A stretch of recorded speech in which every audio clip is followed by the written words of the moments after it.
إبراهيم وعلى آل إبراهيم إنك حميد مجيد.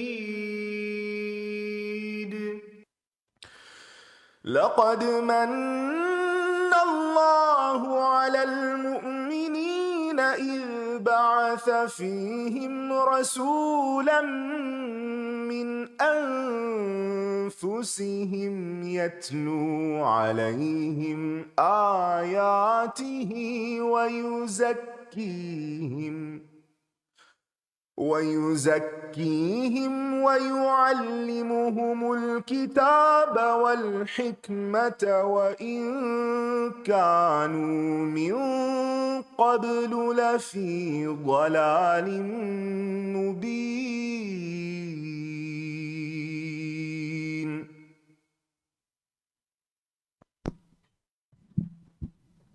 السلام علیکم ورحمۃ اللہ وبرکاتہ. کیسے ہیں سب؟ یہ 2 چیئر جو ایمٹی ہیں فرنٹ پہ، کوئی بیٹھا پیچھے سے فل کر لیں. 3 chairs in the front row are empty. ٹھیک ہے، اگر ایکسٹرا کسی اور کی چیزیں رکھی ہیں تو ہٹا لیجئے، اور جو آ رہے ہیں واش روم گئے ہیں تو اٹس اوکے. نحمده ونصلي على رسوله الكريم، اما بعد فاعوذ بالله من الشيطان الرجيم. بسم الله الرحمن الرحيم. رب اشرح لي صدري ويسر لي امري واحلل عقدة من لساني يفقهوا قولي. رب زدني علما اللهم فقهنا في الدين آمین. آج کا نیا لیسن سٹارٹ کرنے سے پہلے کچھ کوئک ریویو کر لیتے ہیں کل اور پرسوں کا. سب سے پہلے تو یہ بتائیے کہ حدیث یاد کرنے کی کوشش کر رہے ہیں جو ہم نے دائیں ہاتھ کے بارے میں پڑھی تھی. کچھ پریکٹس کی اس کے بارے میں؟ نہیں، وہ آپ کو اسائنڈ ہوم ورک دینا پڑے گا، اس کو 10 بار دہرائیں تو پھر آپ کر لیں گے. چلیے حدیث نمبر 168 ہے، مل کر پڑھ لیتے ہیں. حدیث نمبر 168، اور ہم اس کو ایک دفعہ پوری نیریشن کے ساتھ پڑھیں گے، لیکن آپ کو معلوم ہے کہ یاد آپ کو آخری حصہ ہی کرنا ہے. ٹھیک ہے، ایوری ون ریڈی؟ حدثنا حفص عمر قال حدثنا شعبہ قال اخبرني اشعث بن سليم قال سمعت ابي عن مسروق عن عائشة قالت كان النبي صلى الله عليه وسلم يعجبه التيمم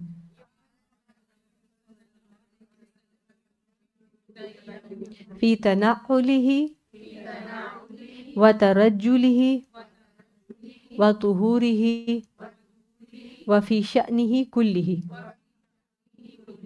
كان النبی سے ہم دوبارہ پڑھیں گے. كان النبي صلی اللہ علیہ وسلم يعجبه التيمم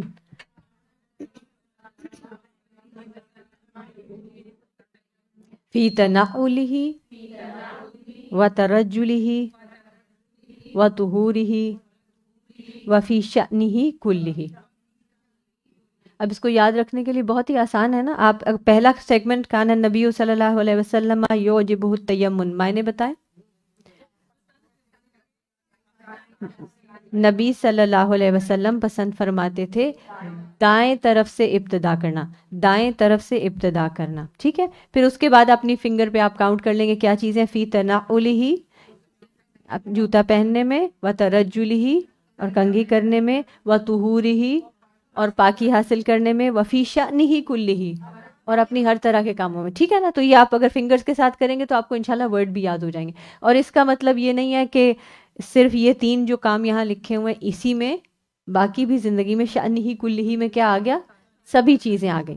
ٹھیک ہے، اب اس کی کلیئر انڈرسٹینڈنگ کے لیے تھوڑا سا یہ بھی برین جاگ کر لینا چاہیے کہ کون سی چیزیں ایسی ہیں جو ہم پڑھ بھی چکے ہیں پہلے کہ جو دائیں ہاتھ سے یا دائیں طرف سے ابتدا کرنے کی نہیں ہے، بائیں سے آپ ابتدا کرتے ہیں یا بائیں آگے بڑھاتے ہیں. سوچیں کوئکلی کون سے ایکشنز ایسے ہیں. جی، واش روم میں داخلہ بائیں پاؤں سے کیا جاتا ہے. ٹھیک ہے، وہاں واش روم میں داخلہ ہے نا. کیوں؟ کیونکہ عام جگہ سے نسبتاً وہ ایک انکلین جگہ ہے نا, ایک ایسا کام کرنے جا رہے ہیں جس میں آگے ناپاکی انوالو ہوگی, تو اس لیے وہاں ابتدا تیمم سے نہیں ہے, لیکن واش روم سے باہر نکلتے ہوئے, رائٹ, اچھا ٹھیک ہے. اور جوتا اتارتے ہوئے پہلے کیا کریں گے؟ پہلے لیفٹ اتاریں گے, ٹھیک ہے. پہنتے ہوئے تیمم یعنی پہلے دایاں جوتا پہنیں گے, اور اتارتے ہوئے تیمم نہیں, اتارتے ہوئے اتاریں گے, ٹھیک ہے. بات واضح ہو گئی؟ اس میں کیا حکمت ہے؟ یہ نبی صلی اللہ علیہ وسلم نے اس طرح کیا, لیکن ڈیفینیٹلی دیر از مور حکمت اگر ہم اس کو کہیں اسکالرلی لیول پہ پڑھ لیں تو, لیکن ہم تو اس لیے کرتے ہیں کہ اللہ کے نبی صلی اللہ علیہ وسلم نے ایسے کیا ہے, ٹھیک ہے. ابھی ہم نے ریسنٹلی اسی ہفتے میں احادیث میں پڑھا کہ ایون غسل کرتے ہوئے اپنے جسم پہ پانی انڈیلتے ہوئے پہلے دائیں طرف اور پھر بائیں طرف. تو اب آپ اور ہم تو عام طور پہ وہ بالٹی ڈبے والا کام تو ہم نہیں کر رہے, تو ہم کیسے کرتے ہیں اس کو؟ کرتے ہیں تیمم شروع کیا کیسے؟ تو شاور کھلا ہوتا ہے, تو آپ نے کیا کیا؟ پہلے دائیں سائڈ انٹر ہو گئے اور پھر بائیں سائڈ, اور انشاءاللہ کتاب الغسل آ رہا ہے, اس میں بھی مزید ہم اس کی ڈیٹیل دیکھیں گے, ٹھیک ہے. اور بتائیں اور کون سی چیز ایسی ہے جو ہم بائیں ہاتھ سے کرتے ہیں اور کرنا چاہیے؟ استنجا بائیں ہاتھ سے کیا جاتا ہے, ناک صاف بائیں ہاتھ سے کیا جاتا ہے, ٹھیک ہے. اور دائیں طرف سے ابتدا کرنے میں یا دائیں چیز آگے بڑھانے میں کسی کو بھی کوئی چیز دینا, کسی سے لینا, مسجد میں داخلہ دائیں پاؤں سے کریں گے, ٹھیک ہے نا. تو اس طرح یہ چیزیں کلیئر کرنے کی ہیں کہ کچھ چیزیں ایسی ہیں جو بائیں سے ہیں, لیکن وہ کس سے تعلق رکھتی ہیں؟ یعنی ناپاکی والی جگہ سے یا ناپاکی والے عمل سے, ٹھیک ہے, انکلین ہے, اس سے ہم اس کو تیمم کو ایگزامپٹ کریں گے. ادروائز کوشش کریں گے کہ دائیں طرف سے کریں, ٹھیک ہے, الحمدللہ. پھر اس کے علاوہ ہم نے پڑھا کہ ایک ٹرم یوز ہوا عربی کا حدیث میں کہ یہ یہاں سے کچھ نکلے تو وضو ٹوٹ جائے گا. نواقض وضو میں ہم نے پڑھا, کیا ٹرم ہے؟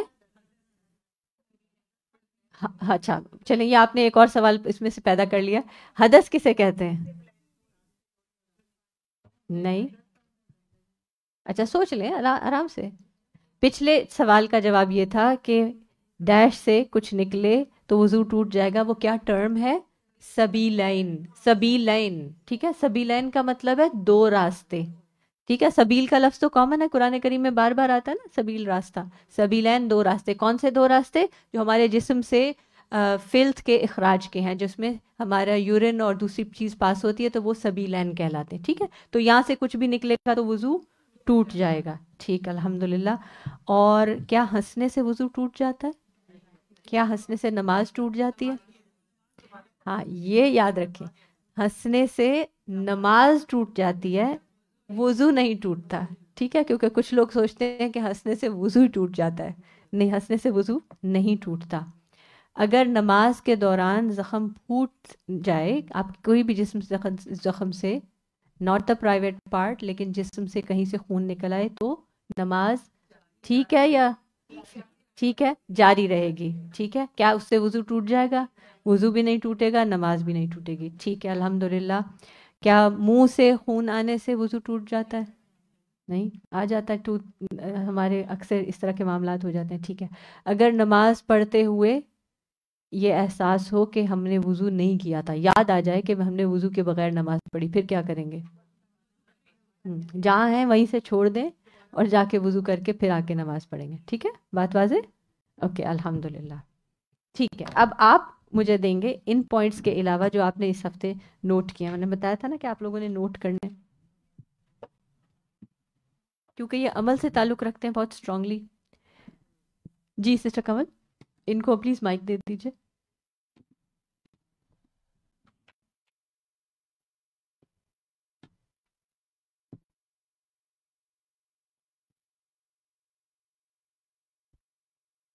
ایک تو یہ کہ کتا کسی جگہ سے گزر جائے تو جگہ ناپاک نہیں ہوتی. کتا اگر آپ کو چھو لے تو ناپاکی نہیں ہوتی انلیس کہ اس کا تر لعاب وغیرہ لگ جائے. پھر یہ کہ چپل پہن کر پاؤں کا وضو کیا جا سکتا ہے. پاؤں کا وضو کیا جا سکتا ہے, یعنی پاؤں دھوئے جا سکتے ہیں. جی, وضو میں چپل سمیت پاؤں دھوئے جا سکتے ہیں, ٹھیک ہے. یہ اس کو ایسے رکھیں. کچی زمین پر نجاست دھوپ پڑنے سے یعنی وہ جگہ پاک ہو جائے گی, دھونے کی ضرورت نہیں ہے. اور کتا اگر شکار کر کے کوئی جانور لاتا ہے تو آپ اس کو صاف کر کے کھا سکتے ہیں، اور اگر اس میں سے کتا کھا لے تو پھر آپ نہیں کھائیں گے. Good, very good. آگے سسٹر ہما کو دے دیجیے، یہ بلکہ سسٹر ہینا کو دے دیجیے اور پھر ہما کو دے دیں گے بریفلی انشاءاللہ. جی اچھا ان پوائنٹس کے علاوہ آپ جی اچھے طریقے سے وضو کا مطلب یہ نہیں کہ پانی کا اسراف کرے، پانی بالکل کھلا تبھی اچھا وضو ہو.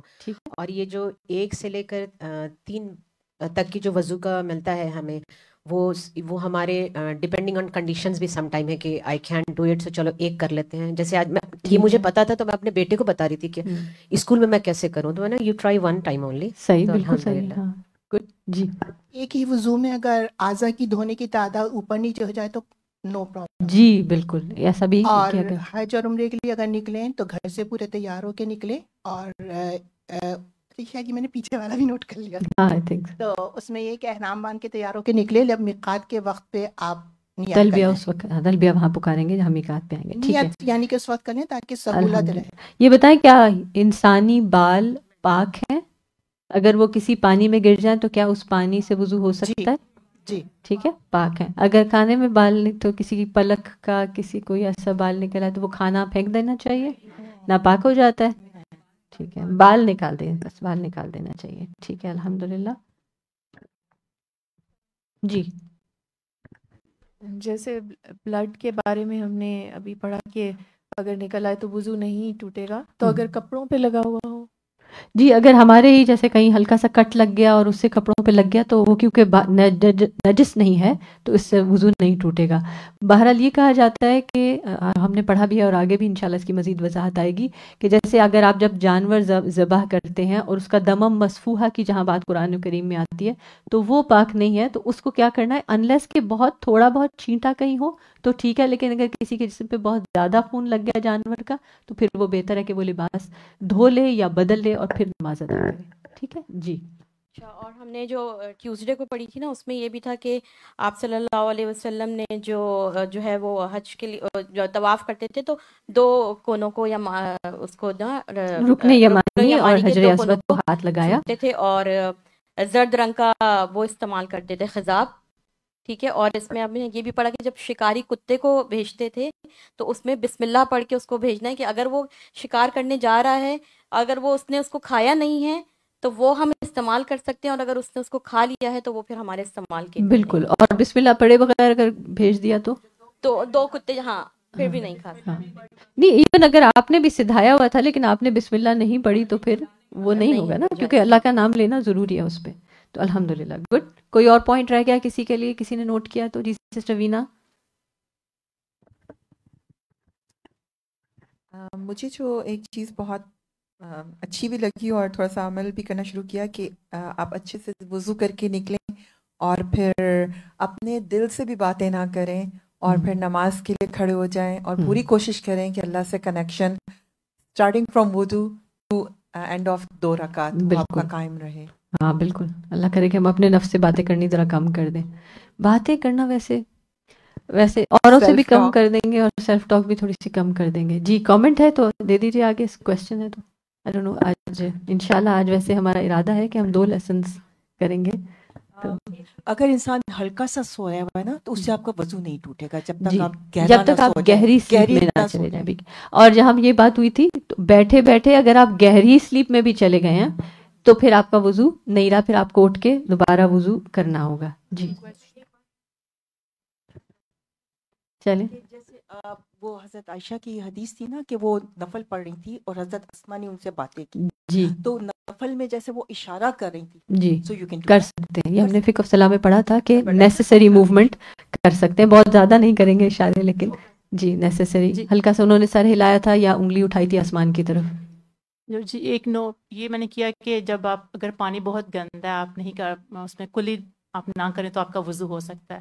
تو یہ میرے لیے ایک نئی بات تھی. پانی بہت گندا ہے یعنی کہ آپ اس کو پانی کو ایز لانگ ایز پانی میں کوئی نجاست نہیں گئی تو اس پانی سے استعمال شدہ پانی سے بھی وضو کیا جا سکتا ہے. ٹھیک ہے، لیکن جب ایسا ہو کہ آپ پانی منہ میں ڈالنا آپ کو ذرا اور آپ لوگ فقہ طہارہ میں پریویسلی پڑھ بھی چکے ہیں نا کہ پانی کو کیا کیا چیزیں اس کا رنگ اور بو اور یہ چیزیں جب بدل جاتی ہیں پھر وہ طاہر نہیں رہتا. تو جو پانی طاہر اور مطہر ہوگا اسی سے آپ طہارت حاصل کر سکتے ہیں. اگر پانی خود طاہر اور مطہر نہیں رہا تو پھر آپ اس سے پاکی حاصل نہیں کر سکتے. یہ باتیں آپ کے ذہن میں ہونی چاہیے. یہ ہم پہلے بھی پڑھ چکے ہیں میرا خیال ہے. تو یہ اس کے بارے میں میرے بیٹے نے پوچھا تھا مجھ سے, تو پھر الحمدللہ پھر میں نے اب آپ کو کلیئرٹی ہو گئی الحمدللہ. جی اور یہ ایک سیکنڈ, جی وہ ہاتھ میں مائک لے کے بیٹھی ہیں. جی دونوں کے ہاتھ. میں یہ کہہ رہی تھی کہ ایڑیوں کا جو بہت ذکر آیا ہے کہ اس میں عذاب کی وعید دی گئی ہے, تو اس کو آپ نے بہت خاص خیال رکھا, اچھی طریقے سے اس کو دھونا ہے. جی بالکل.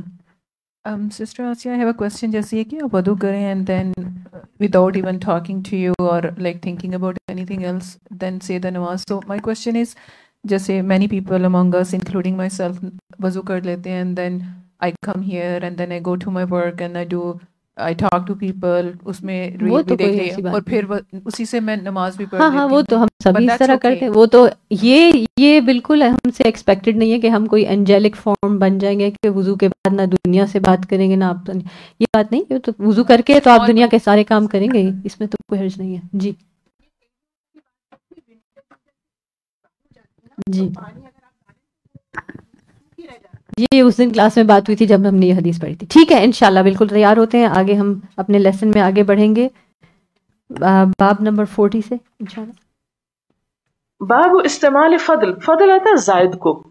یہ جو ہم کہتے ہیں نا اللہ اپنا فضل کر, یعنی ہمارے اعمال کو نہ دیکھ, اپنی رحمت کو دیکھ کے اپنی طرف سے زیادہ عطا کر, یہ مراد ہوتا ہے. تو فضل کا مطلب ہے زائد جو بچ جائے. وضوء الناس سے لوگوں کے وضو کے پانی سے. وَأَمَرَ جریر بن عبداللہ اہلہ, اور جریر بن عبداللہ نے اپنے گھر والوں سے کہا ان یتوضؤوا بفضل سواکہ, کہ وہ وضو کر لیں اپنے مسواک کے بچے ہوئے پانی سے. یہ مسواک کے پانی سے کیا مراد ہے؟ آپ نے دیکھو کہ بعض اوقات مسواک کو بھگو کے رکھا جاتا ہے, یعنی اگر کسی برتن میں مسواک کو بھگو کے رکھا ہوا تھا اور وہ نکال لیا گیا تو کیا وہ پانی جو بچا ہے اس سے وضو کیا جا سکتا؟ مراد یہ کہ کیا پانی کے برتن میں مسواک پڑ جائے تو وہ پانی ناپاک ہو جاتا ہے کہ اس کو پھینک دیا جائے؟ بعض اوقات یہ بھی ہوتا ہے نا کہ آپ نے پانی کی بالٹی رکھی ہوئی ہے اور اوپر سے کچھ اٹھا رہے ہیں اور یکایک ایک اور چیز آ کے بالٹی میں گر جاتی ہے. وہ ناپاک چیز نہیں, لیکن بہرحال ایک چیز تو گری, تو اس گری ہوئی چیز سے کیا وہ پانی آپ کے نہانے کے قابل رہا؟ اگر وہ چیز پاک ہے تو کوئی حرج نہیں, لیکن اگر وہ ناپاک ہے, جیسے بچے کا کوئی ناپاک کپڑا اس میں گر گیا تو آپ کا سارا پانی ناپاک ہو جائے گا. لیکن اگر مسواک کی جو ٹہنی ہے وہ گر گئی تو اس سے کیا ہوگا؟ پانی ناپاک نہیں ہوگا. اب اس میں کیا حدیث ہے؟ حدثنا آدم قال حدثنا شعبۃ قال حدثنا الحکم قال سمعت ابا جحیفہ, میں نے سنا ابو جحیفہ کو یقول خرج علینا رسول اللہ صلی اللہ علیہ وسلم, کہ نبی صلی اللہ علیہ وسلم ہمارے سامنے آئے. بالحاجرۃ, نصف النہار کے وقت. حجیرہ اور حاجرہ کہتے ہیں دوپہر کے وقت. فأتی بوضوء, وضو کا پانی لایا گیا. فتوضا, آپ نے وضو فرمایا. فجعل الناس یأخذون, تو شروع ہو گئے لوگ لینے من فضل وضوئہ, آپ کے وضو کے بچے ہوئے پانی کو. فیتمسحون, اس کو ملنے لگے بھی اپنے پر. فصلی النبی صلی اللہ علیہ وسلم, تو نبی صلی اللہ علیہ وسلم نے نماز پڑھی. ظہر رکعتین, 2 والعصر رکعتین, اور عصر بھی 2. کیوں؟ سفر میں تھے. اس سے پتہ چلتا ہے کہ کسی اور علاقے میں آپ تشریف لے گئے جہاں پر آپ نے وضو کیا, تو پہلی دفعہ آپ کو دیکھا ہوگا, اس لیے بہت چاہت اور محبت کا اظہار کر رہے تھے. آپ کے وضو کا بچا ہوا پانی اپنے اوپر چھڑکنے لگے. وبین یدیہ عنزۃ, اور آپ کے سامنے ایک برچھی تھی. وقال ابو موسیٰ, اور ابو موسیٰ الاشعری کہتے ہیں, دان نبی صلی اللہ علیہ وسلم, منگوایا نبی صلی اللہ علیہ وسلم نے, بقدح, ایک پیالہ, فیہ ماء, اس میں پانی تھا. فغسل یدیہ, تو آپ نے اپنے ہاتھ دھوئے, ووجہہ, اور اپنے چہرے کو, فیہ, اس میں. اب اس کے اندر کیوں دھوئے؟ اس لیے کہ پہلے یہ وضو کر چکے ہیں نا, یعنی صاف تھا آپ کے ہاتھ اور آپ کا چہرہ. فغسل یدیہ ووجہہ فیہ ومجہ فیہ, اور اس میں یعنی کلی بھی کی. ثم قال لہما, پھر کہا ان دونوں کو. کس کو؟ ابو موسیٰ اور بلال کو, کہ اشربا منہ, اس سے پی لو. فافرغا علی وجوہکما, اور اپنے چہروں پہ ڈالو, ونحورکما, اور اپنے سینے پہ. اب شاید آپ کو یہاں پر بہت حیرت ہو رہی ہو اور بڑی عجیب اور انوکھی بات محسوس ہو رہی ہو. اس چیز کو سمجھنے کے لیے 2-3 چیزوں کا جاننا ضروری ہے کہ ایسا کیوں کیا آپ نے. نمبر 1 یہ کہ یہ آپ صلی اللہ علیہ وسلم کا کوئی مستقل عمل نہیں تھا, یعنی یہ نہیں کہ آپ ہر روز ایسا ہی کرتے تھے, یہ مستقل عمل نہیں تھا. اس سے آپ نے جواز ثابت کیا کس چیز کا؟ کہ مسلمان کا جھوٹا پاک ہوتا ہے. پاک ہونا ایک بات ہے, دل کا چاہنا یا نہ چاہنا دوسری بات ہے. آپ دیکھیں کہ عرب ہوں یا ترک ہوں, اب بھی وہ ایک برتن میں کھاتے ہیں. نہ صرف یہ کہ چاول اور ڈرائی چیزیں, بلکہ لیکوڈز بھی ایک برتن سے چمچ لے کے پیتے ہیں. اور ان کے ہاں یہ تصور نہیں جو ہمارے ہاں خصوصاً ہندوؤں کی چھوت چھات سے بہت آ گیا کہ جس میں ہم دوسرے لوگ تو کیا اپنے ہی بہن بھائی اپنے ہی بچے کا جھوٹا پانی نہیں پی سکتے. ہر چیز کا گلاس الگ، ہر چیز کے برتن پلیٹ چمچ ٹھیک ہے آپ نبھا سکتے نبھائیں، لیکن اگر کسی دوسرے شخص کو اس میں کراہت محسوس نہیں ہوتی اور ایک ہی برتن سے 2-4 پانی پی رہے ہیں تو نہ تو یہ حرام ہے اور نہ ناجائز ہے، اس کے جواز کی طرف اشارہ ہے. دوسری بات یہ ہے کہ آپ صلی اللہ علیہ وسلم نے فرمایا بھی کہ المؤمن لا ينجس، مومن نجس نہیں ہوتا، ناپاک نہیں ہوتا، اس کا لعاب دہن ناپاک نہیں ہوتا، بلکہ اس میں شفا تک کی بات کی گئی کہ اس میں شفا ہے. شفا کیا ہے؟ بعض اوقات یہ ہوتا ہے کہ جیسے دم کر کے وہ لعاب بھی لگایا جاتا ہے جسم کے اوپر، تو انسان کا جو سلائیوا ہے ہو سکتا ہے اس کے اندر کچھ ایسی پراپرٹیز ہوں جو زخموں کو ہیل کر سکتا ہو یا کسی اور چیز کے کاٹے میں اس سے کچھ فائدہ ہو. اور خصوصاً جب کچھ آیات وغیرہ پڑھ لی جائیں یعنی دم کے طور پر یا مرہم کے طور پر اسے استعمال کیا جا سکتا ہے.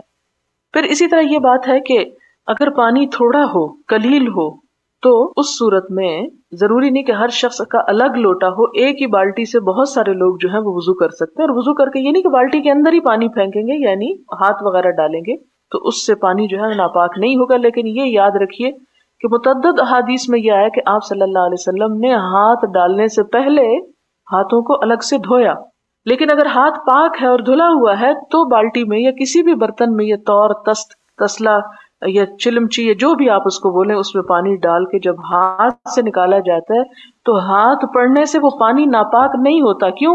آپ نے فرمایا کہ مومن ناپاک نہیں ہوتا، یعنی مومن کا جو ہاتھ ہے اگر وہ پانی کو لگتا ہے، ٹچ کرتا ہے تو اس سے پانی میں کوئی خرابی واقع نہیں ہوتی. یہ خیال کیوں پیدا؟ اس لیے کہ انسان کا گوشت ناپاک ہے نا، نہیں کھا سکتے، حرام ہے کھانا، اس کا کھانا حرام ہے، لیکن اس کا ٹچ کرنا یا ہاتھ لگانا، یہ جسی طرح عورت جو ہے مینسس کے دنوں میں بھی آٹا گونتی ہے تو اس سے آٹا ناپاک نہیں ہوتا، یا وہ کپڑے دھوتی ہے تو کپڑے ناپاک نہیں ہوتے، یا ہنڈیاں پکاتی ہے. یہ بہت سے کھانے ایسے بھی پکتے ہیں کہ جیسے چاول دھونے کے لیے کیا ہوتا ہے وہ آپ ہاتھ اندر ڈالتے ہیں، یا کچھ چیزوں کو مکس کرنے کے لیے. مکسر تو اب آئے ہیں، مشینیں اب آئی ہیں، پہلے زمانے میں تو ہاتھوں سے بہت سے کام ہوتے تھے.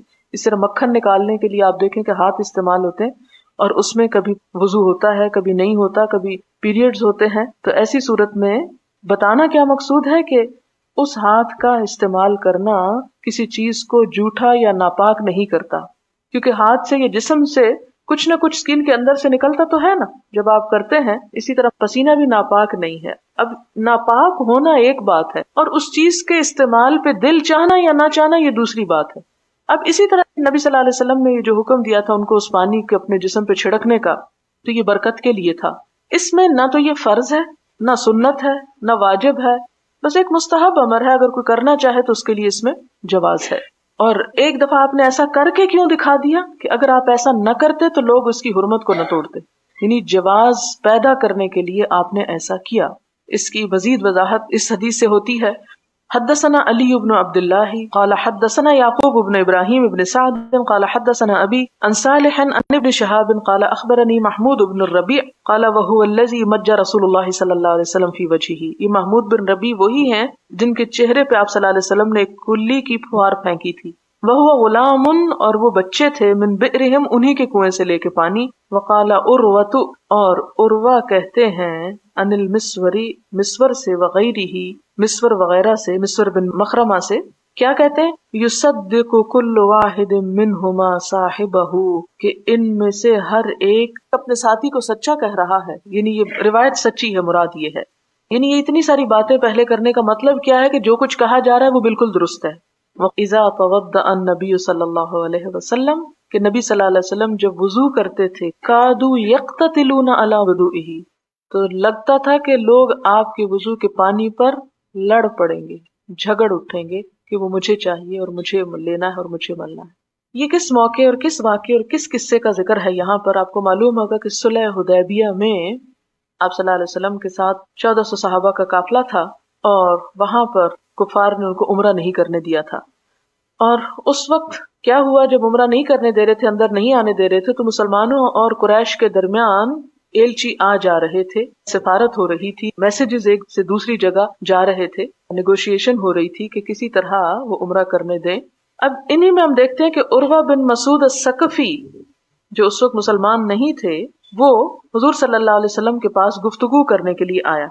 اس نے واپس جا کر اپنے سرداروں کو یہ بتایا کہ تم اس شخص کا مقابلہ نہیں کر سکتے. کیوں؟ اس لیے کہ اس کو اس کے ساتھی اتنا چاہتے ہیں، اس سے اتنی محبت کرتے ہیں کہ اس کا حکم ماننا تو بڑی بات، اس کے وضو کے پانی پہ بھی جھگڑتے ہیں. اور اس نے یہ بھی کہا تھا، جو یہاں نہیں لکھا ہوا ایک اور روایت میں آتا ہے، یا خدا کی قسم میں نے کیسر و کسرا کے دربار دیکھے ہیں، بڑے بڑے بادشاہوں کے انداز دیکھے ہیں، اور ان کے ساتھ ان کے درباریوں اور ان کے ماتحتوں کا جو سلوک ہے وہ بھی دیکھا ہے، لیکن جو چیز میں نے محمد صلی اللہ علیہ وسلم کے دربار میں دیکھی ہے وہ کہیں نہیں دیکھی کہ لوگ آپ کے وضو کے پانی تک پہ جھگڑ پڑتے ہیں، یعنی اس کو بھی رائیگاں نہیں جانے دیتے. اور اگر ہمارے دل میں کوئی آ رہی ہو ایسی بات تو یہ ہمارے اور ان کے ایمان کا بھی فرق ہے، اور ہمارے اور ان کے کلچر اور اس سارے ایک ایٹماسفیئر کا بھی فرق ہے. ظاہر ہے کہ جہاں ہم رہتے ہیں اور ہماری تعلیم و تربیت اور ہمارا لائف سٹائل جو کئی سال تک ایک چیز کو برا سمجھتا رہا، وہ چند باتیں پڑھ کے شاید جلدی نہ بدلے، لیکن یہ ایک بہت بڑی حقیقت ہے جسے تسلیم کرنا ہوگا. اور آپ دیکھیں کسی بھی چیز سے محبت یا نفرت کس سے پیدا ہوتی ہے؟ سوچ سے پیدا ہوتی ہے. مثلا ہم چوہا کھانا تو درکنار اس کا تصور بھی نہیں کر سکتے. یہ بڑی کراہت آمیز مثال ہے، لیکن اس لیے مثال دیتی ہوں کہ آپ کو بات سمجھ میں آ جائے. مکھی کے بارے میں آپ کا کیا خیال ہے؟ یا اور اسی طرح چھپکلی، ٹڈی کے بارے میں، کاکروچز کے بارے میں کوئی تصور نہیں کر سکتا نا. آپ میں سے کتنی کراہت ہے، حد سے بڑھ کے کراہت. لیکن آپ نے بہت سی ایسی قوموں کو نہ صرف یہ کہ سن رکھا ہوگا بلکہ ان کے بارے میں دیکھ بھی رکھا ہوگا کہ وہ ان تمام چیزوں کو بہت شوق سے کھاتی ہیں. کیسے کھا لیتے ہیں جبکہ ہم تصور میں بھی نہیں لا سکتے. کیوں؟ اس لیے کہ ہماری بچپن سے تربیت اس ڈھنگ پہ ہوئی کہ ان تمام جانوروں سے ہم نے نفرت ہی سیکھی کہ یہ نجس ہیں، گندے ہیں، اور ہیں گندے. لیکن جو قومیں یہ سب کھا جاتی ہیں. میری ایک اسٹوڈنٹ تھی چائنیز، تو میں کلاس میں اسی طرح کی ایک حدیث پڑھا رہی تھی، تو اس میں حلال اور حرام کی بات ہوئی. تو وہ کہتے ہیں کہ ہمارے ہاں چین میں انسان کے سوا ہر چیز کھائی جاتی ہے، صرف انسان نہیں کھائے جاتے. اور اس میں پھر آپ سوچ لیں کہ وہ کیا کچھ ہو سکتا ہے جو کھا لیا جاتا ہے. اسی لیے وہ صاف ہے ملک بہت ہر چیز سے. تو بہرحال یہ صرف تصورات کا فرق ہے. ہم اپنے تصور میں اگر کسی چیز کو پسند کرنے لگیں تو پسند کر سکتے ہیں، اور اگر ناپسند ہو تو ناپسند. اگلا باب ہے حدثنا عبد الرحمن بن یونس قال حدثنا حاتم بن اسماعیل الجعدی قال سمعت السائب بن یزید یقول ذهبت بی خالتی الی النبی صلی اللہ علیہ وسلم. صاحب بن یزید کہتے کہ میری خالہ مجھے حضور صلی اللہ علیہ وسلم کے پاس لے گئی. فقالت یا رسول اللہ، کہنے لگی کہ اللہ کے رسول صلی اللہ علیہ وسلم، ان ابن اختی وقع، کہ میرا یہ بھانجا جو ہے بیمار ہے. فمسح رأسی، آپ نے میرے سر کو چھوا یا مسح کیا اس پہ. ودعا لی بالبرکہ، اور میرے لیے برکت کی دعا کی. ثم تودع، پھر حضور صلی اللہ علیہ وسلم نے وضو کیا. فشربت من وضوئہ، تو میں نے آپ کے وضو کے پانی کو پیا. ظاہر اس میں کوئی نجاست نہیں ہوگی، یعنی آپ کے بازو وغیرہ اور جو کچھ تھا اس سے جو پانی تھا اس کو میں نے پی لیا. ثم قمت خلف ظہرہ، پھر میں آپ کے پیٹھ کے پیچھے کھڑا ہو گیا. فنظرت الی خاتم النبوۃ، تو میں نے نبوت کی مہر دیکھی جو آپ کی پشت پہ تھی. خلف ظہرہ، آپ کے کمر پر. بین کتفیہ، کس جگہ تھی کمر میں؟ دو کندھوں کے درمیان تھی. مثلا، کتنی سی تھی؟ زر الحجلتی، کبوتر کے انڈے کی طرح، یعنی صرف اتنی سی تھی جتنا کبوتر کا انڈا ہوتا ہے. یہ نشان اتنا سا تھا، جیسے ہمارے بچوں کے اوپر برتھ مارک ہوتے ہیں، اسی طرح آپ کے جسم پر کندھوں کے درمیان نبوت کا نشان تھا، ایک مہر سی تھی. باب من مضمض واستنشق من غرفۃ واحدۃ، ایک ہی چلو سے کلی کرنا اور ناک میں پانی ڈالنا، یعنی دو الگ دفعہ نہیں، ایک ہی دفعہ پانی لے کے دونوں کام کر لینا، تو اس کی اجازت ہے. اب دیکھیں کہ امام بخاری یہ بھی کر سکتے تھے، یا آپ کہتے کہ اتنی باتیں پڑھنے کا کیا فائدہ، ہم یہ کر سکتے ہیں کہ ایک کوئی حدیث ہم کو بتا دی جائے جس میں وضو کا سارا طریقہ ہو. وہ تو ٹھیک ہے، لیکن حالات ہمیشہ ایک طرح کے نہیں ہوتے. مختلف حالات میں کیا کرنا چاہیے، کس کس چیز کی اجازت ہے، یا کم از کم وہ حالات پڑھ ہی لیں کہ جو آپ صلی اللہ علیہ وسلم نے مختلف کام کیے. صرف ایک چیز پر آپ سٹک تو کر سکتے ہیں، لیکن اس سے دین میں وسعت نہیں پیدا ہوتی. ہمارے ہاں دین کے نام پہ تنگ نظری اسی لیے پیدا ہوئی کہ جو ہمارے بڑوں نے، والدین نے، یا کسی نے بھی ہمیں ایک خاص طریقے سے کام کرنا سکھا دیا، اس کو ہم نے حرف آخر سمجھ لیا، اور اس میں کسی دوسری چیز کی گنجائش نہ چھوڑی، خواہ حالات کتنے ہی بدل جائیں یا کتنی ہی مشقت میں کوئی پڑ جائے. تو دین کی یہ وسعت علم کی وسعت کے ساتھ ہی آتی ہے. ایک ہی حدیث کو یا ایک ہی چیز کو مختلف اینگل سے دکھا رہے ہیں کہ وضو میں کیا کیا کر لیا جائے یا کس طریقے سے کیا جائے، تو اس کی کتنی اجازت ہے. یا اس سے وضو ہو جاتا ہے. تو اصل بات کیا ہے کہ وضو کا ہونا، اس کے لیے میتھڈ کوئی بھی ہو سکتا ہے. اس میں ایک تو بہترین، کچھ بہتر اور کچھ جائز کے اس میں آتا ہے. حدثنا مسدد قال حدثنا خالد بن عبد الله قال حدثنا عمرو بن يحيى عن أبيه عن عبد الله بن زيد أنه أفرغ من الإناء على يديه. پھر آپ دیکھیں کہ وہی چیز آتی ہے کہ آپ صلی اللہ علیہ وسلم نے اپنے دونوں ہاتھوں پہ پانی ڈالا، یعنی ڈائریکٹ برتن میں نہیں ڈالا. فغسلهما ثم غسل او مضمض واستنشق من كفة واحدة، لیکن ایک ہی چلو سے ایک ہی دفعہ میں کلی اور ناک میں پانی ڈالا. ففعل ذلك ثلاثا، 3 بار ایسا کیا. فغسل يديه الى المرفقين مرتين اور 2 بار اپنے بازوؤں کو کہنیوں تک دھویا. ومسح برأسه اور اپنے سر پہ مسح کیا. ما اقبل وما ادبر، سامنے سے پیچھے سے بھی. وغسل رجليه الى الكعبين اور دھویا اپنے دونوں پاؤں کو ٹخنوں تک. ثم قال، پھر فرمایا هكذا وضوء رسول اللہ صلی اللہ علیہ وسلم، اس طرح تھا آپ صلی اللہ علیہ وسلم کا وضو. باب مسح الرأس مرتن، ایک ہی دفعہ سر کا مسح کر لینا، کیا یہ کافی ہے یا باقی چیزیں 3 ہیں تو مسح بھی 3 دفعہ ہو؟ مسح ایک ہی دفعہ آیا ہے، باقی اعضاء 1 سے 3 دفعہ آئے ہیں، لیکن مسح ایک ہی مرتبہ، یعنی یہ مستحب بھی نہیں 1 سے زیادہ دفعہ کرنا. حدثنا سلیمان بن حرب قال حدثنا وہیب قال حدثنا عمرو بن یحیی عن ابیہ قال شہدت عمرو بن ابی حسن سأل عبد اللہ بن زید عن وضوء النبی صلی اللہ علیہ وسلم فدعا بطور. اب آپ دیکھیں کہ صحابی عبداللہ بن زید ہے، لیکن اوپر کی سند ہر جگہ مختلف ہوگی، آپ گھر جا کے بھی اس کو ذرا نوٹ کر سکتے ہیں.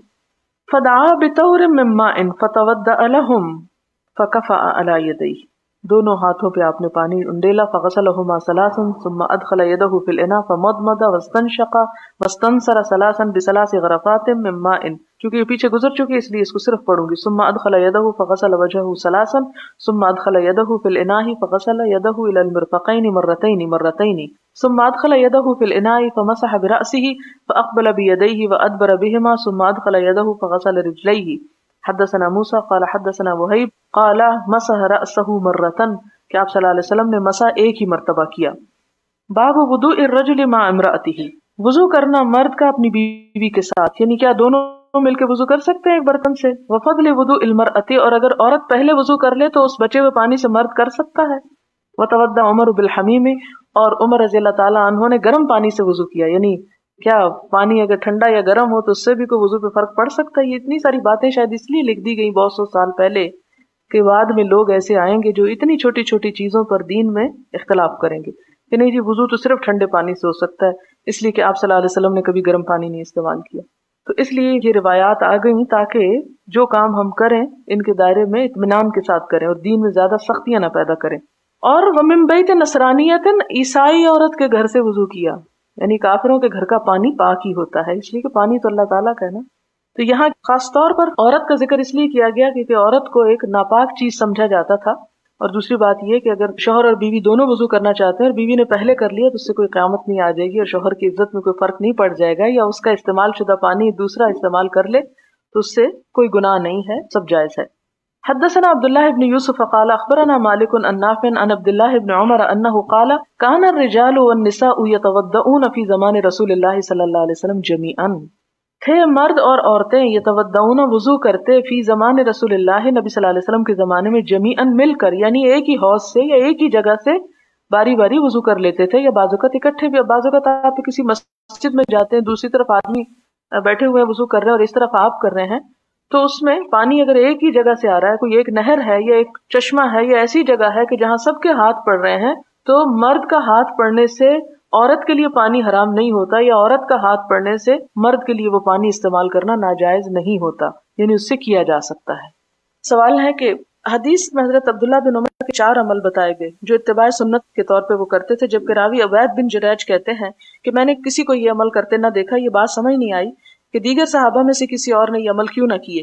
پہلی بات تو یہ کہ حضرت عبداللہ بن عمر تمام صحابہ کرام میں عمر کے چھوٹے ہونے کے باوجود آپ صلی اللہ علیہ وسلم کی ایک ایک عمل، ایک ایک فعل، ایک ایک چیز کو بہت کلوزلی آبزرو کرتے تھے اور پھر اس پر عمل کی بھی پوری کوشش کرتے تھے. یہاں تک میں نے آپ کو بتایا نا کہ وہ اپنے ایک بٹن ایک حدیث بیان کرتے وہ کھول لیتے تھے کہ آپ صلی اللہ علیہ وسلم نے اسی طرح بیان کیا تھی، مائنیوٹ ڈیٹیلز میں اتباع کرتے تھے. اور اللہ تعالیٰ نے مختلف لوگوں کی طبیعت مختلف بنائی ہے. مثلا بہت سے لوگ کام کرتے ہیں تو پرفیکٹلی کرتے ہیں، بہت سے لوگ کرتے ہیں تو بس لے لیتے ہیں، کر لیتے ہیں، کام چلا لیتے ہیں. اب یہ ہے کہ یہ عبید بن جریج ایک شخص ہیں، اگر وہ ایک خاص موقع پر مکہ میں آتے ہیں اور کچھ اور صحابہ کو دیکھتے ہیں اور ان کو بھی دیکھتے ہیں اور ان کے اعمال ذرا سے مختلف نظر آتے ہیں، تو اس کا یہ مطلب نہیں ہے کہ کسی اور نے یہ کیا نہ ہوگا، کیونکہ ایک شخص کے لیے یہ بھی ممکن نہیں ہوتا کہ ایک ہی وقت میں بہت سارے لوگوں کو دیکھے. اور یہ بھی آپ دیکھیں کہ صحابہ کرام میں سے بھی سب علماء نہیں تھے، وہ چند ایک ہی تھے. عبداللہ بن مسعود ہے، عبداللہ بن عباس ہے، عبداللہ بن عمر ہے، عبداللہ بن عمر ہے، حضرت عائشہ ہیں، چند اور ہیں. اب یہ ہے کہ ان کے پاس جو علم تھا وہ ہر ایک کے پاس نہیں تھا، اور پھر یہ عمل میں بھی سب سے آگے ہو گئے کہ انہوں نے حضور صلی اللہ علیہ وسلم سے قریب ترین ہو کے وہ چیزیں دیکھی تھی، جبکہ ہر ایک نے وہ سب کچھ نہیں دیکھا تھا اور سارا علم جمع نہیں ہوا تھا. آپ صلی اللہ علیہ وسلم کے زمانے میں قرآن پاک تو ہو گیا تھا، لیکن باقی چیزیں ابھی بکھری ہوئی تھی. پھر وہ کوششوں سے سب کچھ اکٹھا کیا گیا اور اسے پھر ہم ایک پرفیکٹ شیپ میں اپنے پاس دیکھتے ہیں. تو یہ تھوڑا سا اس ماحول کو سمجھنے کی ضرورت ہے، یہ نہیں کہ نعوذ باللہ باقی صحابہ کرام جو تھے وہ غفلت کرتے تھے. اسی طرح کی مثال کے طور پر یہاں آپ کو ایک بات سنتے ہیں، میں بول رہی ہوں، آپ میں سے ہر ایک کے سننے کا لیول مختلف ہے اور ہر ایک بات کو اپنے اپنے طور پر کچھ پرسنٹیج کے ساتھ سمجھتا ہے. کچھ لوگ مکمل سمجھ جاتے ہیں اور کچھ جو ہیں کورے آتے ہیں کورے چلے جاتے ہیں، آدھی باتیں ان کے پلے ہی نہیں پڑتی، توجہ ہی نہیں دیتے. بعض اوقات یہ ادھر ایک چٹ پہ لکھا ہوا ہے کہ بتا دیں کلاس روم میں بیٹھ کر دھاگوں سے کھیلنا اور انگلیاں چٹکانا منع ہے. ایسا بھی کام کرنے والے بد نصیب لوگ یہاں موجود ہیں کہ جو علم کی مجلس میں بیٹھ کے انگلیاں چٹکاتے ہیں. اگر انہیں انگلیاں چٹکانی تو بعد جا کے چٹکا لیں، کہیں اور کھیل کود کر لیں، یہاں آ کے تو توہین نہ کریں اس مجلس کی. ٹھیک ہے میری نگاہیں آخر تک نہیں پہنچتی، اللہ تو دیکھ رہا ہے آپ سب کو کہ آپ کس دل کے ساتھ بیٹھے ہوئے ہیں. اگر آپ کا دل نہیں لگتا تو آپ جا سکتے ہیں، آپ کو کسی نے نہیں باندھا ہوا. لیکن اگر آپ نے کمٹمنٹ کر لی اور اندر آ گئے ہیں پھر آپ کو آداب کا خیال رکھنا پڑے گا تاکہ آپ دوسروں کی ڈسٹربنس کا سبب نہ بنے. ایک سوال ہے کہ اگر کتا شکار لانے کے لیے بسم اللہ سے چھوڑا جائے تو وہ جو شکار لائے اور وہ مرا ہوا ہو تو کیا وہ کھایا جا سکتا ہے؟ کتے کا حکم جو شکار کے لیے چھوڑا جاتا ہے، اگر اس کو بسم اللہ پڑھ کر چھوڑا جائے تو وہ ایسا ہی ہے جیسے کسی گولی کو چھوڑنا یا ایک چھری کو چلانا ہے. یعنی وہ کتا کس کے مقابل آ جاتا ہے؟ گولی یا چھری کے. اب جب بسم اللہ پڑھ کر آپ چھری چلا سکتے ہیں، بسم اللہ پڑھ کر آپ گولی چلا سکتے ہیں شکار کے لیے، تو جب بسم اللہ پڑھ کر آپ کتے کو چھوڑتے ہیں اور وہ جا کر شکار پکڑتا ہے تو اس شکار کا حکم کیا ہے؟ اگر وہ زندہ لے آتا ہے تو بھی ٹھیک، اور اگر وہ دور سے لایا ہے اور لاتے لاتے شکار کی ہوئی چیز کا دم نکل جاتا ہے تو اس صورت میں بھی وہ شکار جائز ہوگا. صرف وہ پہلے جیسے گزر چکا کہ وہ دانتوں کی جو جگہ ہے اس کو ہٹا دیا جائے گا، ریموو کر دیا جائے گا، کیونکہ اس کا لعاب دہن جو ہے اس میں حرج ہے. اگر کسی کو بیماری ہو اور بار بار وضو ٹوٹ جاتا ہو تو ایسی صورت میں اس کے لیے کیا حکم ہے؟ اگر مستقل معذوری ہو پھر تو وہ معذور ہے، ایک دفعہ وضو کر کے نماز شروع کر دے گا اور اسی وضو میں نماز پوری کرے گا. لیکن اگر کبھی کبھار ایسی کوئی تکلیف لاحق ہو جائے معدے کی خرابی کی وجہ سے یا کسی اور مسئلے سے تو اس صورت میں پھر اس کو اجازت نہیں ہے، اس میں انسان جو ہے وہ طہارت کے ساتھ ہی نماز پڑھے گا. لیکن جیسے سلسل بول ایک بیماری ہوتی ہے کہ جس میں پیشاب کا قطرہ قطرہ قطرہ ٹپکتا رہتا ہے، اس میں وہ کنٹرول نہیں ہوتا، اسی طرح اگر کسی کو ہوا کے ساتھ ایسی کوئی تکلیف ہے کہ جو مستقل معذوری ہے یا بیماری ہے تو اس صورت میں ہر نماز کے لیے نیا وضو کرنا ہوگا، لیکن ایک دفعہ نماز شروع کرنے کے بعد اس سے نماز کو مکمل کر لیا جائے گا. کیا کہا لگانے سے وضو ٹوٹ جاتا ہے؟ دین اتنا سخت نہیں ہے کہ ہنسنے سے بھی وضو ٹوٹ جائے، اس سے وضو نہیں ٹوٹتا. اب آپ دیکھیں کہ کتنی چھوٹی چھوٹی باتوں میں ہم خوف کا شکار رہتے ہیں اور بلا وجہ ہم نے اپنے اوپر ایک ایسا دین مسلط کر لیا ہے کہ جس کی کوئی اصلیت نہیں ہے، اور وہ دین جو حقیقی دین ہے اس سے ہم کوسوں دور ہو گئے ہیں. اگر عورت پورے حجاب میں ہو، صرف فیس انکورڈ ہو اور نامحرم کے سامنے چلی جائے تو کیا ایسا کرنے سے وضو ٹوٹ جاتا ہے؟ نہیں، وضو ٹوٹنے میں یہ چیز نہیں شامل، یہ اور چیزوں میں شامل ہے. اگر نماز کے درمیان وضو ٹوٹ جائے تو نماز توڑ کر وضو کر لیں یا 4 رکعت پوری کر کے وضو کریں. نہیں، نماز اسی وقت چھوڑ دیں اور وضو کر کے شروع سے نماز پڑھیں. شروع سے مراد یہ کہ جو اگر فرض میں آپ کا وضو نہیں رہا تو فرض سے شروع کریں، یہ نہیں کہ اس سے پہلے جو سنتیں پڑھ چکے ہیں ان کو بھی شروع کر دیں، یعنی اسی چیز سے دوبارہ آپ ابتدا کر سکتے ہیں. اگر نماز کے دوران حدث محسوس ہو اور اسے روک لیا جائے اور نماز پوری کر لی جائے تو اس صورت میں نماز ہو جائے گی؟ جی ہاں، ہو جائے گی. صحابہ نے حضور سے محبت کے اظہار کے طور پر ان کے بال جمع کیے، کیا ان کے روضہ مبارک کی جالیوں کو چومنا اسی تعظیم میں آتا ہے؟ آپ کے بالوں اور پتھر کی دیواروں اور جالیوں میں بڑا فرق ہے. ہاں، اس فرق کو سمجھیں. ایک دیوار جو آپ نے تعمیر کی اس کا مٹیریل کوئی اٹلی سے منگوایا، کوئی فرانس سے منگوایا، اور ایک جو آپ کے جسم کے بال تھے، یہ دونوں چیزیں بڑا فرق ہے ان میں. دوسری بات یہ ہے کہ صحابہ کرام نے دیوار اور قبر کے ساتھ کبھی کچھ نہیں کیا، اس کو ایز اٹ از رہنے دیا. کوئی روایت ایسی نہیں ملتی کہ آپ صلی اللہ علیہ وسلم جب دفن کر دیے گئے تو صحابہ کرام قبر کو لپٹ لپٹ کے روتے تھے، یہ جیسے ہم جالیوں کو لپٹ لپٹ کے روتے ہیں اور اس کو بڑی سعادت سمجھتے ہیں. اصل محبت دل میں ہوتی ہے، اور دل میں ایک گہرا احساس اور اس کی جو قدر و قیمت ہے وہ کچھ اور چیز ہے، اور اس کا صرف جالیوں کو لپٹنا اور چیز ہے. ٹھیک ہے، ایک محبت میں وہ جب سین نظر آتا ہے تو انسان کا فیلنگ ٹوٹلی ڈفرینٹ ضرور ہو جاتی ہے، لیکن اس فرق کو بھی سامنے رکھیں. اور اگر ایسی کوئی بات ہوتی یعنی نیکی کی یا بہت اعلیٰ درجے کی، تو صحابہ کرام کم از کم اتنے ہزاروں تھے، کوئی ایک تو ایسا کرتا نظر آتا. قرآن بغیر وضو کے پڑھ سکتے ہیں، اگر ایسا ہے تو پھر قرآن کو بغیر وضو ہاتھ لگانے اور پڑھنے سے سب کیوں منع کرتے ہیں؟ افضل یہ ہے کہ وضو کے ساتھ ہی پڑھا جائے، اور قرآن کے احترام اور اس کی جو روحانیت ہے وہ صحیح طور پہ جذب ہوتی ہے اگر آپ پاک ہوں. لیکن یہ ہے کہ بعض اوقات طویل عرصے کے لیے یا زیادہ وقت کے لیے آپ کو پڑھنا پڑتا ہے، تو اس میں جو عربک ٹیکسٹ ہے اس کو آپ ٹچ نہ کریں، لیکن جلد وغیرہ کو اگر وضو کے بغیر بھی آپ نے اٹھا لیا تو اس سے کوئی حرج نہیں ہے. پھر انہوں نے یہ کہا کہ اگر انسان کے جسم پر لباس نہیں ہے تو اس میں بات کرنے میں کیا حرج ہے، کیوں منع کیا گیا ہے؟ اس میں یہ ہے کہ ضروری کوئی بات تو کی جا سکتی ہے، لیکن جیسے سلام کا جواب یا قرآن کی تلاوت یا اس قسم کی چیزیں نہیں ہونی چاہیے، کیونکہ ان چیزوں کا ایک احترام ہے. اور وہ احترام کیا ہے کہ جب انسان ان کو اپنی زبان سے ادا کرے تو اس کی فزیکل کنڈیشن بھی ایسی ہو کہ وہ ان کو واقعی پوری روحانیت کے ساتھ ادا کر سکے.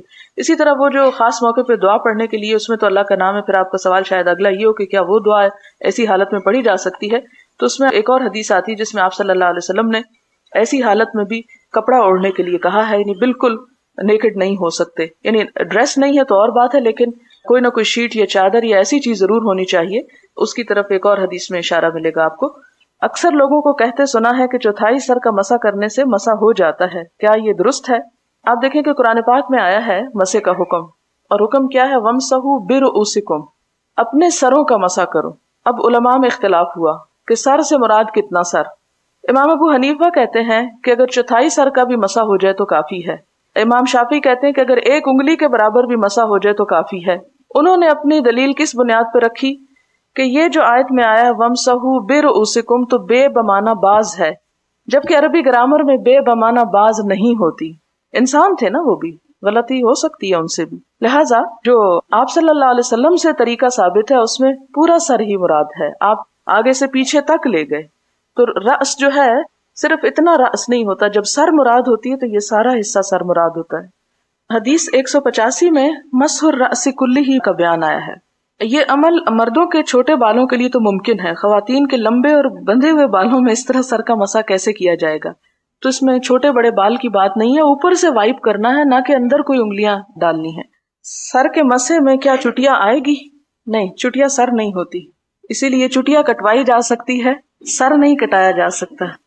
عورت بھی مرد کی طرح پورے سر کا مسح کرے. اس میں پیچھے سے آگے کی طرف ہاتھ کس طرح لائے جائے؟ مسح کا مطلب ہے اوپر سے ہلکا ہلکا ٹچ کرنا، مسح کا یہ مطلب نہیں کہ بالوں کو الٹانا. تو اس لیے اس میں پریشانی کی بات نہیں. نیز سر کے مسح میں کسی حدیث میں کان کے آگے اور پیچھے اور اندر انگلی گھمانے کا ذکر نہیں. جی ہاں، اس کا ذکر نہیں آیا صحیح بخاری میں، لیکن سنن الترمذی یعنی ایک اور کتاب ہے حدیث کی جس میں یہ حدیث آتی ہے کہ الاذنان من الرأس، کہ کان سر کا ہی حصہ ہے. یعنی جب سر پہ ہم مسح کرتے ہیں تو وہاں کانوں کا بھی ذکر آتا ہے. گردن کے مسح کے لیے کیا حکم ہے؟ گردن کا مسح کسی سنت سے ثابت نہیں ہے، یہ ایک بزرگ کا قول ہے تو اس کو فالو کرنا کوئی ضروری نہیں ہے. ایک بات انہوں نے ایڈ کی ہے کہ اب یہ ثابت ہو رہا ہے کہ لعاب دہن میں اینٹی باڈیز شامل ہوتی ہیں جو کئی بیماریوں کے علاج کا سبب بنتی ہیں. مجھے یاد آ رہی ہے وہ بات کہ جس میں آپ صلی اللہ علیہ وسلم چھوٹے بچوں کو جب گھٹی نام کی چیز دیتے تھے جس کو عربی میں کہا جاتا ہے تحنیک، تو اس میں آپ کا طریقہ کیا ہوتا تھا کہ تھوڑی سی کھجور کو چبا کے اس کو نرم کر کے وہ بچے کے تالو پہ لگائی جاتی تھی. اور ڈاکٹرز یہ کہہ رہے ہیں، یہ ان کے بقول، کہ اب ماؤں کو یہ کہا جا رہا ہے کہ بچوں کی غذا میں وہ تھوڑا سا ماں اپنا لعاب دہن اگر شامل کر لے تو اس کے لیے فائدے کی چیز ہے. اسی طرح پچھلے دنوں ایک کاغذ میری نظر سے گزرا جس میں پانی کے ذریعے جاپنیز ایک علاج کا طریقہ ہے کہ صبح اٹھ کر برش اور کلی کیے بغیر 3 یا 4 گلاس پانی جو ہے وہ نہار منہ پیا جائے تو اس سے بہت سی بیماریوں کا علاج ہو جاتا ہے. اور اس میں یہ لکھا ہوا تھا کہ رات کو سونے سے پہلے بہت اچھی طرح برش کر لیا جائے، یعنی وہ بالکل صاف ہو کہ اس میں ایسڈ یا ایسی گندگی نہ ہو. تو صبح کے وقت وہی ایسڈ جو منہ کے اندر بنا ہوا ہے اگر اس کو معدے میں دوبارہ لے جایا جائے تو وہ ایک طرح سے دوا کا کام کرتا ہے. اسی طرح یہ کہتے ہیں، اور لوگوں کا یہ تجربہ ہے کہ جب مکھی کاٹ جائے، شہد کی مکھی، تو اس وقت یہ آیت پڑھ کے اذا بتشتم بتشتم جبارین 3 دفعہ پڑھ کے اور لعاب دہن کو وہاں لگا دیا جائے تو اس کو آرام، بھیڑ یا شہد کی مکھی کوئی بھی چیز۔ اسی طرح آپ کو یاد ہوگا کہ حضور صلی اللہ علیہ وسلم جب غار ثور میں تھے، حضرت ابوبکر صدیق رضی اللہ تعالیٰ عنہ آپ کے ساتھ تھے اور ان کو بچھو نے کاٹ لیا، تو اس موقع پر آپ صلی اللہ علیہ وسلم نے ان کے اوپر اپنا لعاب دہن ہی لگایا تھا۔ اصل بات یہ ہے کہ ان چیزوں پر بہت زیادہ نفرت کا اظہار اور انہیں اجنبی بنا کے پیش کرنا، اس میں ایک بڑا حصہ ہے اسلام کے ان دشمنوں کا جنہوں نے حضور صلی اللہ علیہ وسلم کی شخصیت کو بگاڑنے کی ان ذرائع سے کوشش کی۔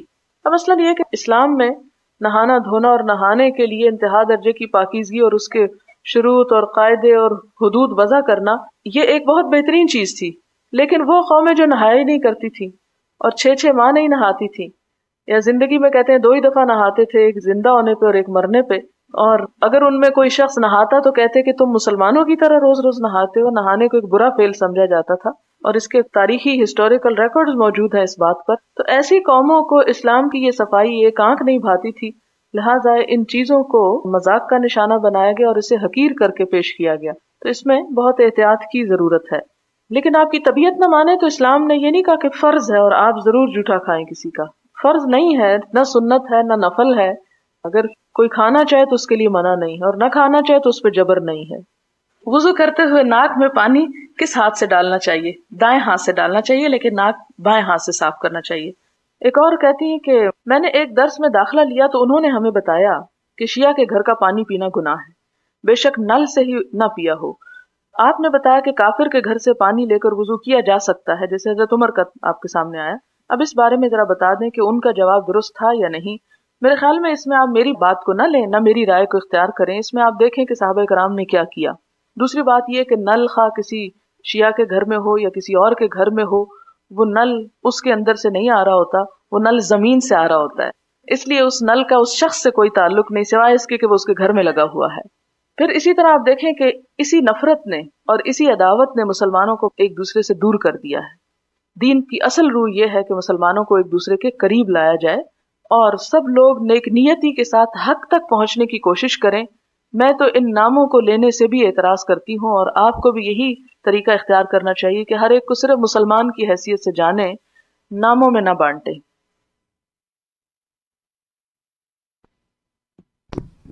جی آج کل تو میں نے دیکھا ہے کہ ینگ مدرز اپنے بچوں کا بھی جھوٹا نہیں کھاتی۔ بچے اگر پلیٹ میں کچھ چھوڑ دیتے ہیں تو وہ ریسائکلنگ بن میں ڈال دیا جاتا ہے، وہ خود نہیں کھاتی۔ تو بہرحال مومن کا جھوٹا پاک ہے اور اس میں کوئی حرج نہیں ہے کہ اگر انسان کنزیوم کرے، اور وہی بات کہ کمپلشن نہیں ہے، کسی پہ لازم نہیں ہے۔ ٹھیک ہے، کوئی اور بات، کوئی بات واضح ہے؟ الحمدللہ جو کچھ ابھی ہم نے پڑھا الحمدللہ۔ جی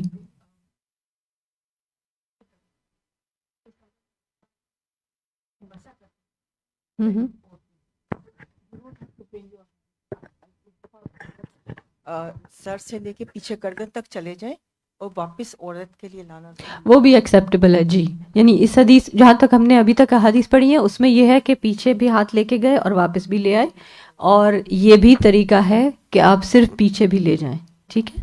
لیکن واپس لانے میں وہی بات جیسے ابھی بات ہوئی کہ ضروری نہیں ہے کہ اپنے بالوں کو ساتھ لے کر آنا ہے، بس ایسے یوں کر کے ہاتھ پھیر لیں تو ہو بھی جائے گا۔ اتنا مشکل نہیں ہے، بعض اوقات کچھ چیزیں ہماری سوچ اس کو مشکل بنا دیتی۔ جی سلمہ آنٹی کو دے دیجیے۔ جی مطلب مائیں جھوٹا نہیں کھاتے اپنے بچوں کا، لیکن نانی دادی کھا لیتی ہیں، میں تو کھاتی بڑے شوق سے۔ بارک اللہ فیک، اللہ کرے آپ جیسی نانیاں دادیاں بنے سب انشاءاللہ۔ چلیے آج کا اگلا لیسن مکمل کر لیتے ہیں۔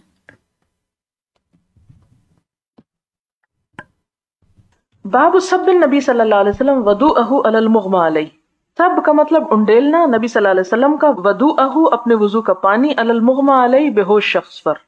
حدثنا ابو الولید قال حدثنا شعبہ عن محمد ابن المنکدر قال سمعت جابرا یقول جاء رسول اللہ صلی اللہ علیہ وسلم یعودنی، کہ نبی صلی اللہ علیہ وسلم میری عیادت کے لیے تشریف لائے، وانا مریض اور میں بیمار تھا، لا عاقل کچھ سمجھ نہ رہا تھا، یعنی بے ہوش سا تھا۔ فتودع تو آپ نے وضو کیا، وصب علی من وضوئہ اور مجھ پر اپنے وضو کا پانی ڈالا، فعقلت تو مجھے ہوش آ گیا، فقلت میں نے کہا یا رسول اللہ لمن المیراث، میں نے کہا اللہ کے رسول صلی اللہ علیہ وسلم میراث کس کے لیے ہے؟ انما یرثنی کلالہ، کیونکہ میرے وارث کلالہ ہیں۔ اور باپ اور بچوں کے علاوہ وارث کلالہ کہلاتا ہے. یعنی والد بمانا پیرنٹس اور ولد بمانا چلڈرن، کہ میرے ماں باپ اور بچے نہیں ہیں، میرے ان کے علاوہ وارث ہیں، تو میراث کس کو ملے گی؟ فنزلت آیت الفرائض، تو فرائض کی آیت یعنی وراثت کی تقسیم کے متعلق آیت نازل ہو گئی. یستفتونک قل اللہ یفتیکم فی الکلالہ، یہ بھی قرآن پاک میں آیت آتی ہے خاص طور پر کلالہ کے بارے میں، کہ جس شخص کی اپنی اولاد یا اپنے پیرنٹس نہ ہو اس کی میراث کس کو جائے گی، اس کا آگے ذکر آئے گا.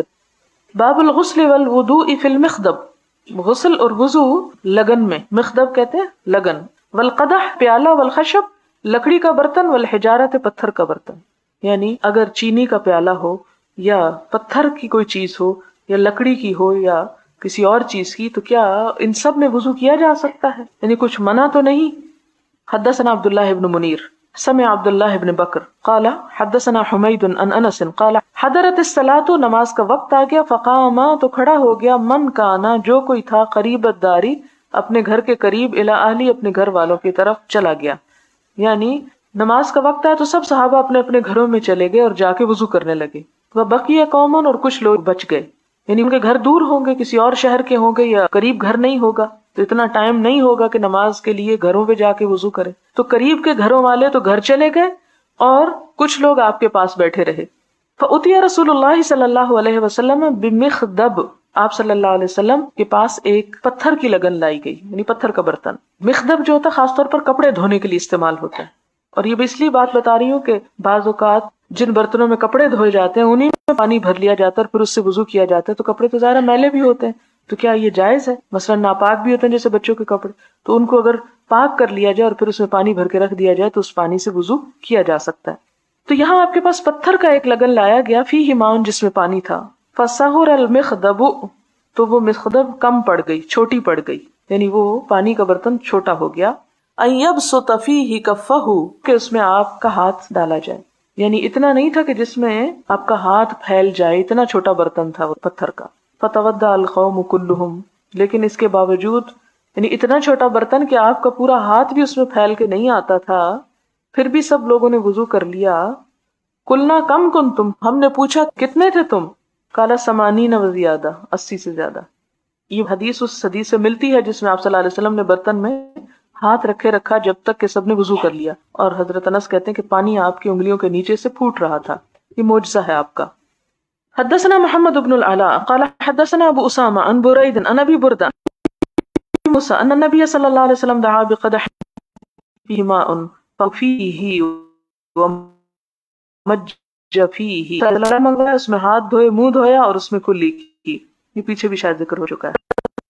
احمد بن یونس قال حدثنا عبد العزيز بن ابي سلمة قال حدثنا عمرو بن يحيى عن ابيه عن عبد الله بن زيد قال اتى رسول الله صلى الله عليه وسلم فاخرجنا له ماء في تور من صفر. عبد الله بن زید کہتے ہیں کہ حضور صلی اللہ علیہ وسلم ہمارے پاس تشریف لائے.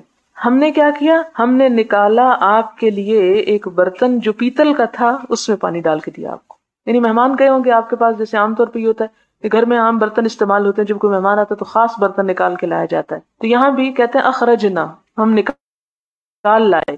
کیا نکال لائے؟ تورن من صفرن، زرد کا برتن وغیرہ کا ہوگا. اور اس سے ثابت کیا کرنا چاہتے ہیں امام بخاری کہ دھات کے برتنوں میں بھی وضو کیا جا سکتا ہے. تو آپ نے کیا کیا؟ فتودع، وضو کیا. فغسل وجہہ ثلاثا، 3 مرتبہ چہرہ دھویا. ویدیہ، اور ہاتھوں کو مرتین 2 مرتبہ. ومسح برأسہ، اور اپنے سر کو مسح کیا. فاقبل بہ وادبر، سامنے کی طرف سے پچھلی طرف سے. وغسل رجلیہ، اور اپنے دونوں پاؤں کو دھو لیا. حدثنا ابو الیمان قال اخبرنا شعیب عن الزہری قال اخبرنی عبید اللہ بن عبد اللہ بن عتبہ ان عائشہ قالت، حضرت عائشہ بیان کرتی ہے، لما ثقل النبی صلی اللہ علیہ وسلم، جب بھاری ہو گئے نبی صلی اللہ علیہ وسلم، یعنی بیماری کی وجہ سے مراد ہے. واشتد به وجعه، اور شدید ہو گئی آپ کی تکلیف. وجع درد کو کہتے ہیں. یہ مرض الموت کی طرف اشارہ ہے. اور آپ صلی اللہ علیہ وسلم نے اپنے بارے میں فرمایا تھا کہ مجھے تم میں سے 2 آدمیوں کے برابر بخار ہوتا ہے، تم میں سے 2 آدمیوں کے برابر سر درد ہوتا ہے، یعنی بہت شدید درد تھا. استأذن ازواجہ، تو آپ صلی اللہ علیہ وسلم نے اجازت لی اپنی ازواج مطہرات سے، فی، اس بارے میں، ان یمرض فی بیتی، کہ تیمارداری کی جائے آپ کی میرے گھر میں. یعنی باہر کبھی اس گھر میں جا رہے ہیں کبھی اس گھر میں، تو سب ازواج مطہرات کی اجازت سے آپ نے حضرت عائشہ کے گھر رہنے کا فیصلہ فرمایا. فأذن لہو، اذن جمع کا صیغہ ہے، ان سب عورتوں نے اجازت دے دی، یعنی ازواج مطہرات نے، لہو آپ کو. فخرج النبی صلی اللہ علیہ وسلم، آپ صلی اللہ علیہ وسلم نکلے، بین رجلین، دو آدمیوں کے درمیان، تخط رجلاہ فی الارض، گھسیٹ گھسیٹ کے اپنے قدم رکھ رہے تھے. تخط خط، خط لکیر کو کہتے ہیں نا، یعنی کھینچ کھینچ کے پاؤں رکھ رہے تھے، یعنی بیمار جو تھے تو بمشکل چل رہے تھے اور دو لوگوں کے کندھوں پہ ہاتھ رکھ کے چل رہے تھے. بین عباس و رجل آخر، حضرت عباس کے درمیان اور ایک اور آدمی کے درمیان، اور یہ حضرت علی ہیں. حضرت عائشہ ان کا نام نہیں لے رہی. قال عبید اللہ، حضرت عبید اللہ کہتے ہیں، فاخبرت عبداللہ ابن عباس، میں نے عبداللہ بن عباس کو خبر دی. فقال اتدری من الرجل الاخر، تو انہوں نے کہا کیا تمہیں پتہ یہ دوسرا آدمی کون تھا؟ قلت لا، میں نے کہا نہیں. قال هو علی، کہا وہ حضرت علی ہیں. اس سے آپ دیکھیں نا کہ وہ بھی انسان تھے اور انسانوں کے درمیان چھوٹی موٹی باتیں جو ہوتی رہتی ہیں ان کا اظہار بھی کرتے تھے. وکانت عائشہ رضی اللہ تعالی عنہا، اور حضرت عائشہ رضی اللہ تعالی عنہا تحدث ان النبی صلی اللہ علیہ وسلم، بیان کرتی ہیں حدیث کہ نبی صلی اللہ علیہ وسلم نے قال، فرمایا، بعد ما دخل بیتہ، اس کے بعد کہ وہ اپنے گھر میں آ گئے. اپنے گھر سے مراد یہاں حضرت عائشہ کا گھر ہے. واشتد وجعہ، اور آپ کی تکلیف بہت بڑھ گئی. حریقوا علیہ، انڈیلو مجھ پر. من 7 قرب، 7 مشکیں، مشک ہوتا نا لیدر بیگ جس میں پانی رکھا جاتا ہے. لم تحلل، جو کھولی نہیں گئی، یعنی بالکل پاکیزہ ہوں، بھری ہوئی ہوں، نہیں کھولے گئے. اوکیتہن، ان کے دھاگے، یعنی ان کے منہ بند ہوں. مکمل مشکیں 7 مجھ پہ ڈالو.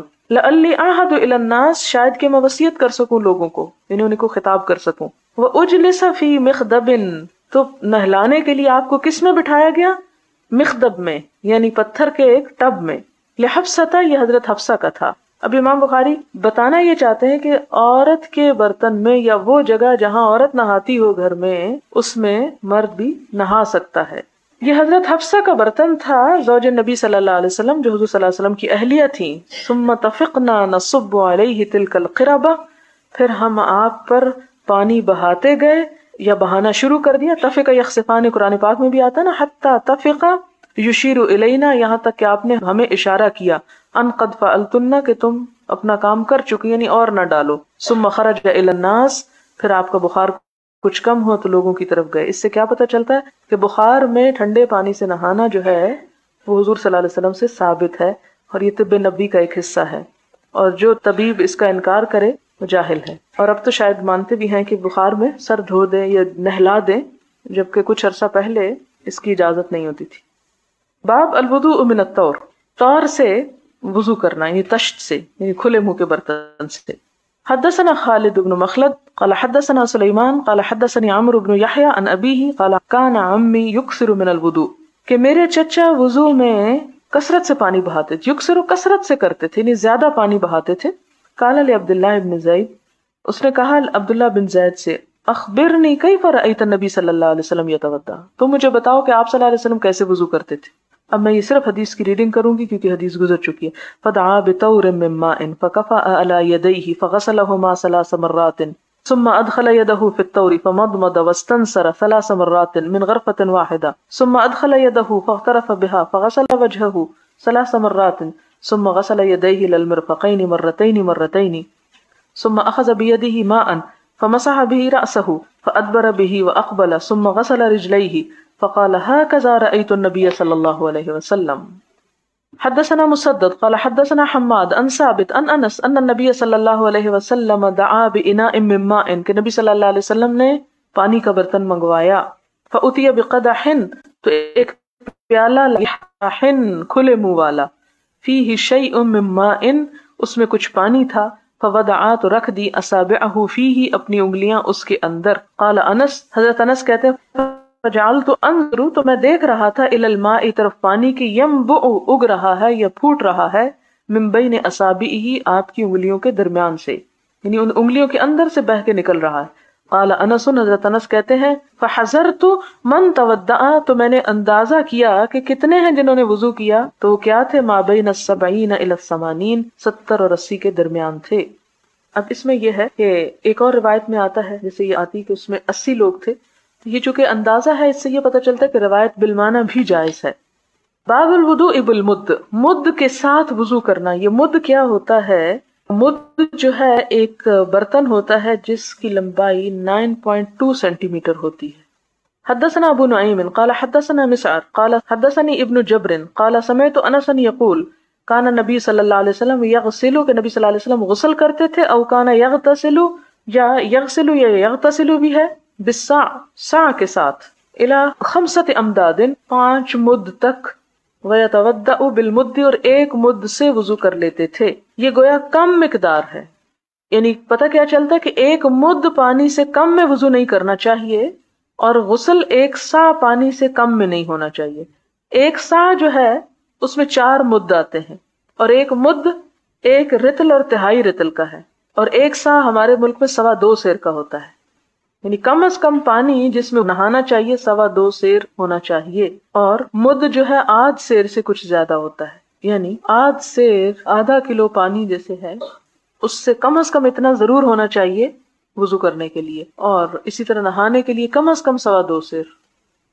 باب المسح علی الخفین، موضوع پہ مسح کرنے کا بیان. یعنی اگر کوئی شخص جیسے سردیاں ہیں وضو کر کے جرابیں پہن لیتا ہے یا چمڑے کے موزے پہن لیتا ہے تو کیا دوبارہ وضو کرتے وقت پھر پاؤں دھوئے گا یا مسح ہی کافی ہے؟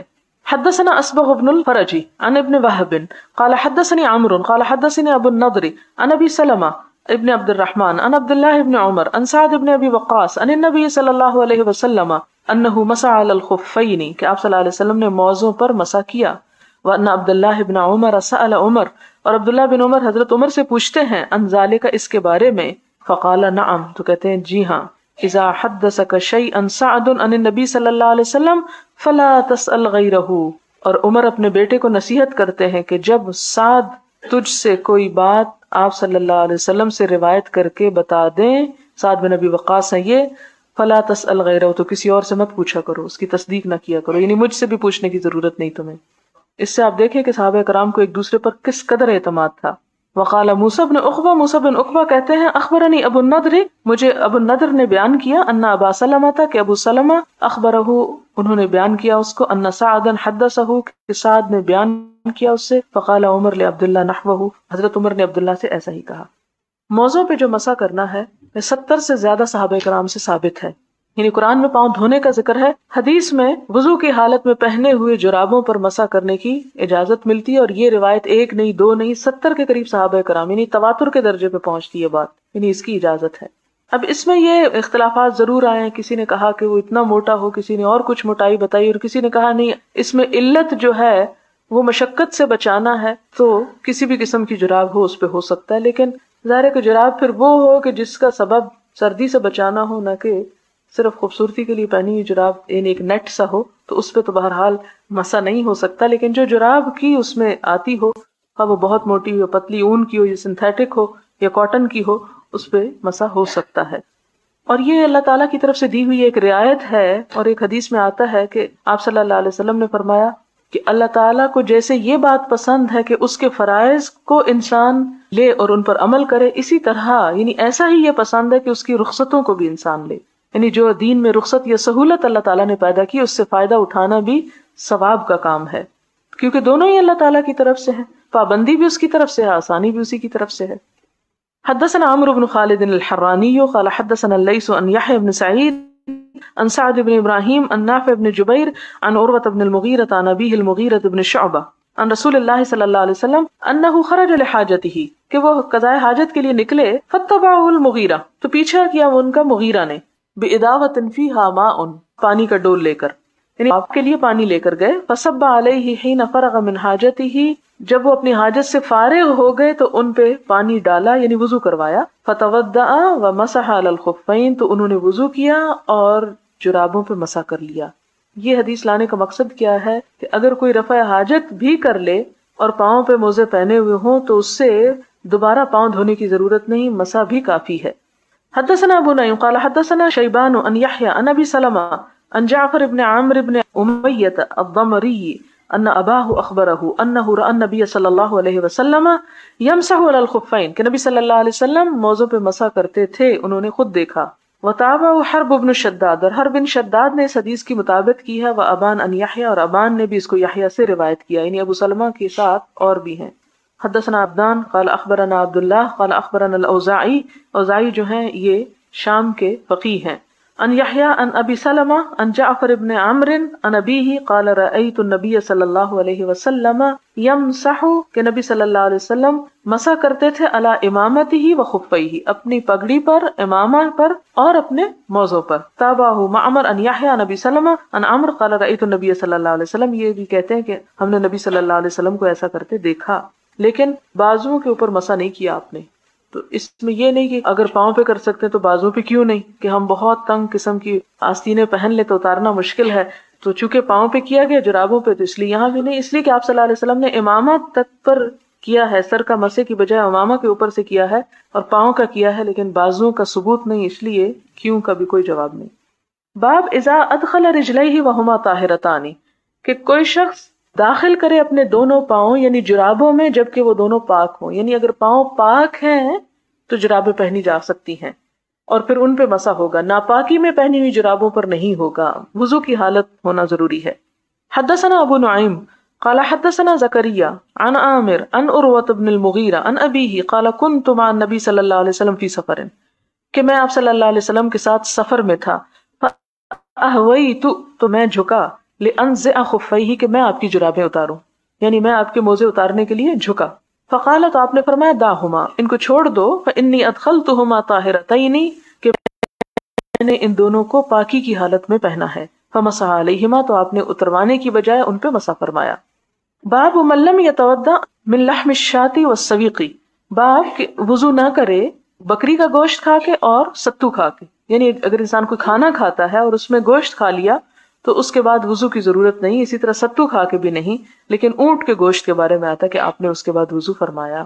وَأَكَلَ أَبُو بَكْرٍ وَعُمَرَ وَعُثْمَانَ رضی اللہ عنہم فَلَمْ يَتَوَضَّؤْا، ان تینوں صحابہ نے یہ چیزیں کھائیں اور وضو نہیں کیا. حدثنا عبداللہ بن یوسف قال اخبرنا مالک عن زید بن اسلم عن عطاء بن یسار عن عبداللہ بن عباس ان رسول اللہ صلی اللہ علیہ وسلم اکل، آپ نے تناول فرمائی، کتف شاۃ، بکری کا شانہ، یعنی بکری کا شانہ کھایا. ثم صلی، پھر نماز پڑھی، ولم یتوضأ، اور وضو نہیں کیا. حدثني يحيى بن بكير قال حدثنا الليث عن عقيل عن ابن شهاب قال اخبرني جعفر بن عمرو بن امية ان اباه عمرو اخبره انه راى رسول الله صلى الله عليه وسلم، کہ نبی صلی اللہ علیہ وسلم کو انہوں نے دیکھا، عمرو بن امیہ نے، کس حال میں؟ يحتز من كتف شاة، کہ کاٹ رہے تھے چھری سے بکری کا شانہ.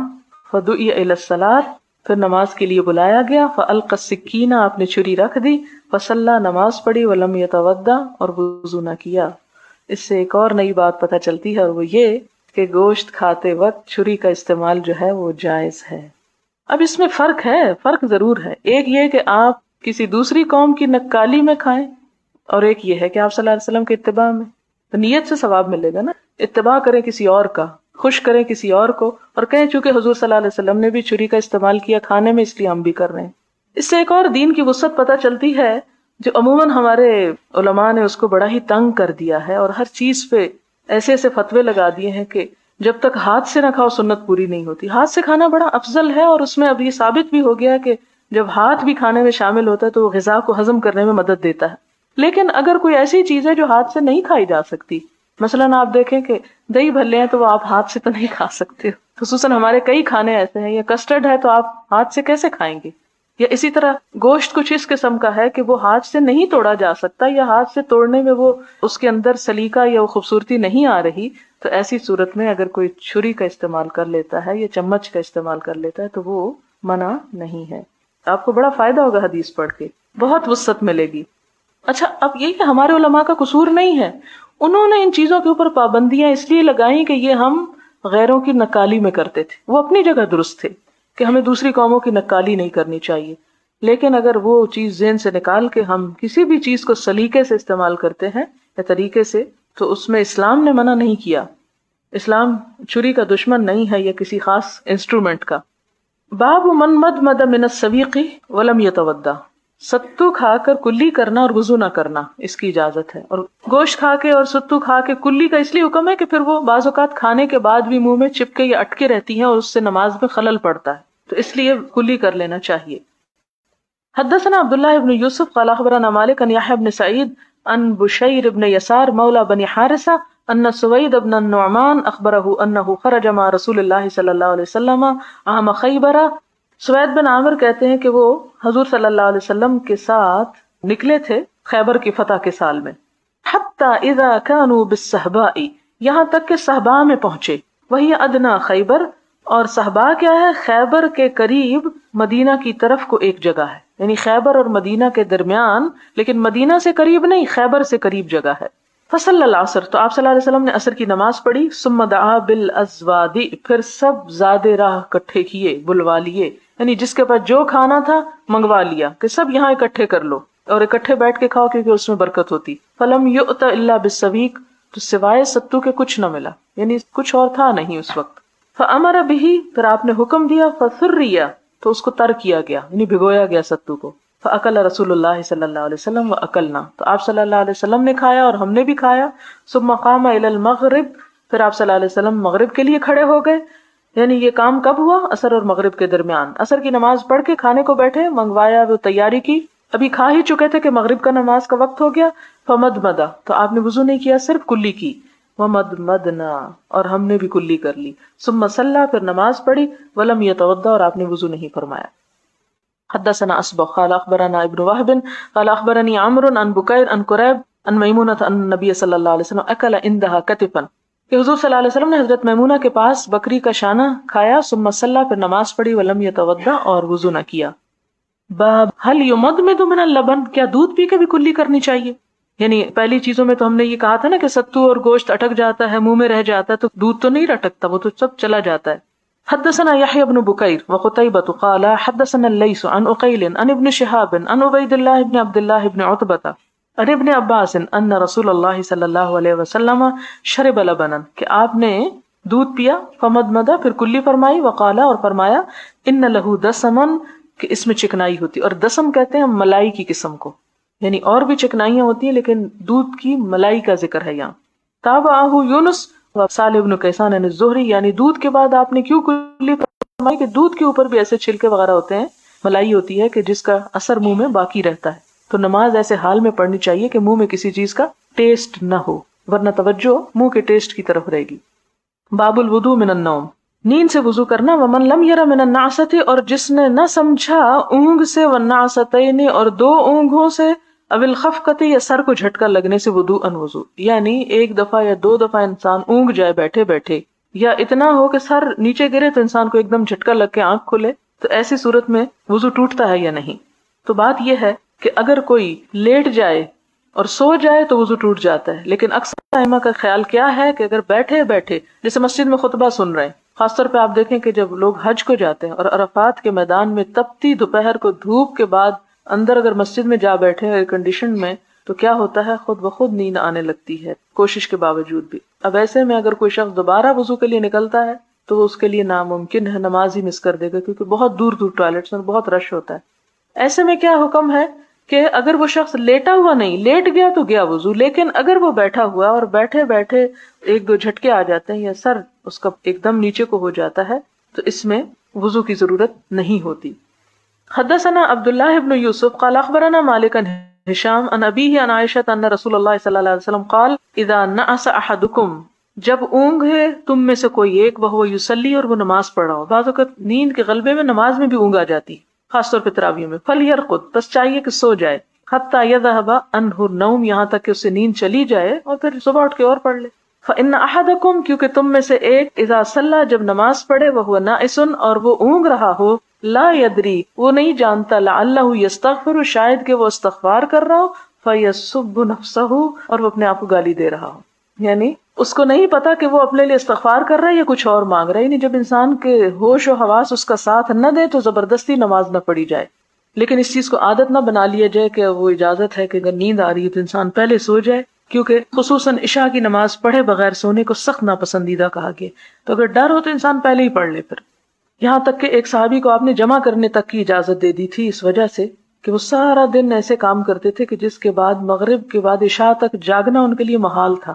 اس سے بہتر تھا کہ وہ قضا کرتے، انہیں اجازت دی گئی کہ وہ مغرب کے ساتھ ہی پڑھ لیں. وہ بھی آپ آگے کہیں پڑھیں گے. حدثنا ابو معمر قال حدثنا عبد الوارث قال حدثنا ایوب عن ابی قلابہ عن انس عن النبی صلی اللہ علیہ وسلم قال اذا نعس احدکم فی الصلاۃ فَلْيَنَمْ، جب تم میں سے کوئی نماز میں ہوں گے تو سو جائے، حَتَّى يَعْلَمَ مَا يَقْرَأُ، یہاں تک کہ وہ جان لے کہ کیا پڑھ رہا ہے۔ اس سے کیا پتہ چلتا ہے کہ نماز ہوش و حواس میں پڑھنی چاہیے، جیسے قرآن پاک میں بھی آتا ہے کہ لا تقربوا الصلاة وانتم سکارى حتى تعلموا ما تقولون، یہاں تک کہ تم جان لو جو تم کہتے ہو۔ باب الوضوء من غیر حدث، اگر وضو نہ ٹوٹے تو پھر وضو کر لے، کیا اس کی اجازت ہے؟ یعنی پہلا وضو ہے پھر ایک اور وضو کر لے، حدث کے بغیر ہی وضو کر لے۔ حدثنا محمد بن یوسف قال حدثنا سفیان عن عمرو بن عامر قال سمعت انسا تحویل وحدثنا مسدد قال حدثنا یحیی عن سفیان قال حدثني عمرو بن عامر عن انس قال كان النبي صلی اللہ علیہ وسلم يتوضا عند كل صلاة، کہ آپ صلی اللہ علیہ وسلم ہر نماز میں وضو کرتے تھے۔ قلت كيف كنتم تصنعون، میں نے پوچھا کہ تم کیا کرتے تھے؟ قال يجزئ احدنا الوضوء ما لم يحدث، کافی ہوتا تھا ہم کو وضو جب تک کہ وضو نہ ٹوٹتا۔ لیکن فتح مکہ کے روز آپ نے ایک وضو سے زیادہ نمازیں پڑھی، یہ اس لیے کہ امت پہ جواز ثابت ہو جائے، یعنی دونوں چیزیں درست ہیں۔ اگر کوئی شخص وضو پر وضو کر لیتا ہے تو بھی اس کا وضو درست ہے، اور اگر ایک وضو سے 2 یا 3 نمازیں پڑھنا چاہتا ہے اور وضو قائم رہتا ہے تو وہ اس کی بھی اجازت ہے، اس میں کوئی حرج نہیں ہے۔ حدثنا خالد بن مخلد قال حدثنا سلیمان قال حدثني يحيى بن سعيد قال اخبرني بشير بن يسار قال اخبرني سويد بن نعمان قال خرجنا مع رسول الله صلى الله عليه وسلم عام خيبر حتى اذا كنا بالصحباء صلى بنا رسول الله صلى الله عليه وسلم العصر فلما صلى دعا بالأطعمة فلم يؤت الا بالسويق فاكلنا وشربنا ثم قام النبي صلى الله عليه وسلم الى المغرب فمدمد ثم صلى لنا المغرب ولم يتوضا، یہ حدیث گزر چکی ہے۔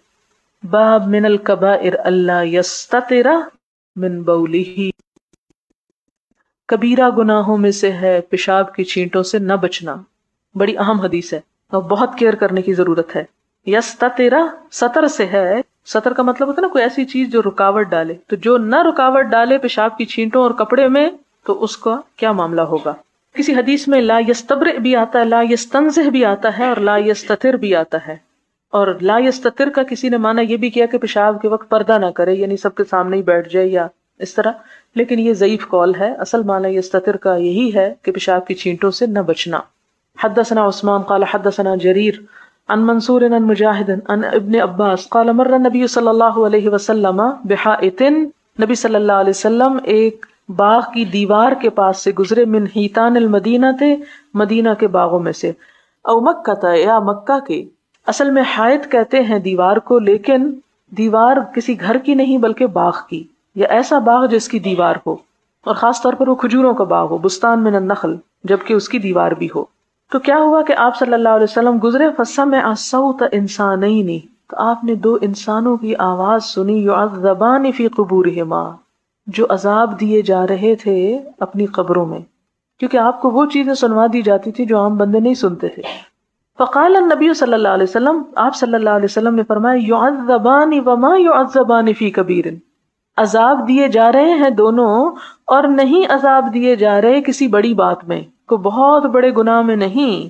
ثم قال بلا کان احدہما، ہاں ان دونوں میں سے ایک، لا یستتر من بولہ، پیشاب کی چھینٹوں سے نہیں بچتا تھا، وکان الآخر، اور دوسرے کا مسئلہ کیا تھا، یمشی بالنمیمہ، وہ چغل خوریاں کرتا تھا۔ اب اس میں آپ دیکھیں کہ چغل خوری اور غیبت میں کیا فرق ہے۔ غیبت جسٹ سمپل بیک بائٹنگ ہے کسی کی، لیکن چغل خوری کیا ہے، کسی کے خلاف دوسرے کو بھڑکانے کے لیے اس کی غیبت کی جائے، یعنی غیبت بھی بری ہے، چغل خوری اس سے بری ہے۔ یعنی غیبت تو بعض اوقات انسان صرف اس لیے کرتا ہے کہ اپنی برات ظاہر کرتا ہے، اپنے آپ کو سچا ثابت کرتا ہے، دوسرے کو ڈیگریڈ کرنا چاہتا ہے، لیکن نمیمہ کیا ہے کہ فساد بھی مزید ڈلوانا چاہتا ہے۔ تو دوسرے کا قصور کیا تھا، دوسرے کا گناہ کیا تھا کہ وہ چغل خوری کرتا تھا۔ ثم دعا بجریدۃ، پھر آپ نے منگوائی ایک کھجور کی ٹہنی، جریدہ جردہ کا مطلب ہوتا ہے ننگا ہونا، یعنی اس پہ پتے نہ ہو، خالی ٹہنی۔ فکسرہا، پھر آپ نے اس کو توڑا، کسرتین، 2 ٹکڑوں میں۔ فوضع علی کل قبر، رکھ دیا اوپر ہر قبر کے، منہما، ان دونوں میں سے، کسرتن، ایک ایک ٹکڑا۔ فقیل لہ، تو آپ سے پوچھا گیا، یا رسول اللہ لم فعلت ھذا، یا رسول اللہ صلی اللہ علیہ وسلم آپ نے ایسا کیوں کیا، یہ ٹہنیاں کیوں لگائی ہیں آپ نے؟ قال صلی اللہ علیہ وسلم، آپ نے فرمایا، لعلہ ان یخفف عنہما، شاید کہ ان دونوں سے ہلکا کر دیا جائے، ما لم تیبسا، جب تک یہ دونوں خشک نہ ہوں، یعنی جب تک یہ ٹہنیاں ہری ہیں شاید ان کا عذاب کم کر دیا جائے۔ اب اس میں آپ دیکھیں، ایک تو آپ نے شاید فرمایا، اور دوسرا ایک خاص لمٹ تک، اور کتنے دن وہ گیلی رہیں گی. اب اس چیز کو سامنے رکھ کر ہم لوگوں نے کیا کرنا شروع کر دیا کہ اپنی قبروں کے اوپر پھول بھی ڈالے، پتے بھی ڈالے، سبزہ بھی اگایا، لیکن اندر کے لیے کوئی کام نہ کیا. چغلیاں بھی کی اور نجاست کا بھی کوئی دھیان نہ رکھا. ہاں، یعنی بعض لوگ کہتے ہیں نا جی اس سے جواز ملتا ہے کہ قبر کے اوپر آپ سبزہ اگا لیں یا سبزہ لگا لیں یا پھول ڈال لیں. چلے بھی مان لیا کہ اس سے جواز نکلتا ہے، لیکن اس حدیث کے بیان کرنے کا مطلب یہ تو نہیں تھا کہ آپ پھول ڈالنے پہ تو پوری توجہ رکھیں اور سبزہ اگانے پہ تو پورا کنسرن ہو آپ کا، لیکن ان کاموں سے نہ بچیں جو عذاب قبر کا سبب ہے. نہیں، ہونا تو یہ چاہیے کہ وہ کام ہی نہ کیے جائیں کہ جس کی وجہ سے اس مصیبت میں انسان جا پڑے. اچھا، اب سوال یہ پیدا ہوتا ہے کہ اتنی بڑی کیا بات ہے پیشاب کے چھینٹے؟ اس لیے کہ جب وہ کپڑوں پہ پڑ جاتے ہیں تو کوئی نماز ہی قبول نہیں. آپ کی جب نماز ہی قبول نہیں تو آپ کے لیے بخشش کس چیز میں؟ کیونکہ نماز تو پہلی چیز ہے بخشش کی.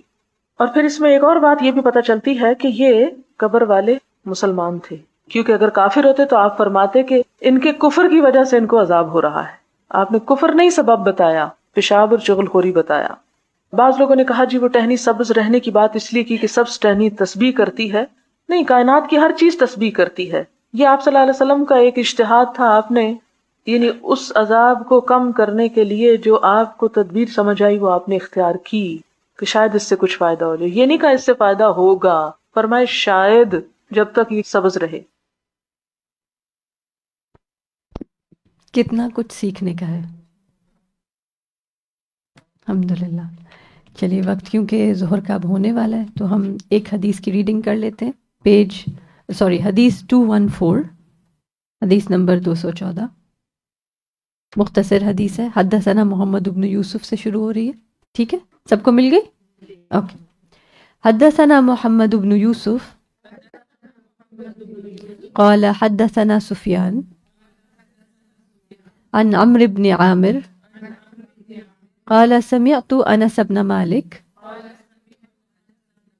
قال وحدثنا مسدد قال حدثنا يحيى عن سفيان قال حدثني عمرو بن عامر عن انس بن مالك قال كان النبي صلى الله عليه وسلم يتوضأ عند كل صلاة. قلت كيف كنتم تصنعون؟ قال يجزي أحدنا الوضوء ما لم يحدث. معنی کریں گے اتنے سے کہ کان النبی صلی اللہ علیہ وسلم یتوضأ، وضو فرماتے تھے، عند کل صلاۃ، ہر نماز کے وقت. قلت کیف کنتم تصنعون، تم لوگ کیا کیا کرتے تھے؟ قال یجزی احدنا، ہم میں سے ایک کے لیے کافی تھا، الوضوء ما لم یحدث، وضو کرنا جب تک کہ وضو نہ ٹوٹے. اور یہاں یحدث سے بات واپس چلی جاتی ہے جو پہلے ایک بات آئی تھی کہ حدث کیا ہے؟ حدث نہیں، حدث ہے بے وضو ہونے کی جو حالت ہے نا، اس کو حدث کہتے ہیں. ٹھیک ہے، یہ کوئی ایک نواقض وضو کی بات نہیں ہے کہ کوئی ایک چیز جو ہمارے جسم سے نکلتی ہے تو وہ حدث ہے. حدث ہے بے وضو ہونا، وہ حالت، اس کو حدث کہیں گے. ٹھیک ہے، اور وہ بے وضو ہونے کی ہم سب پڑھ چکے ہیں، کیا کیا حالت ہے، کیا کیا وجہ ہے جس سے انسان بے وضو ہو جاتا ہے. ٹھیک، انشاءاللہ نماز کے لیے تیار ہیں. سبحانک اللہم و بحمدک، اشہد ان لا الہ الا انت، استغفرک و اتوب الیک. السلام علیکم ورحمۃ اللہ وبرکاتہ. وہ تیمم والی حدیث کی پریکٹس کرنا نہ بھولیں، یاد کرتے رہیں. ٹھیک ہے، السلام علیکم.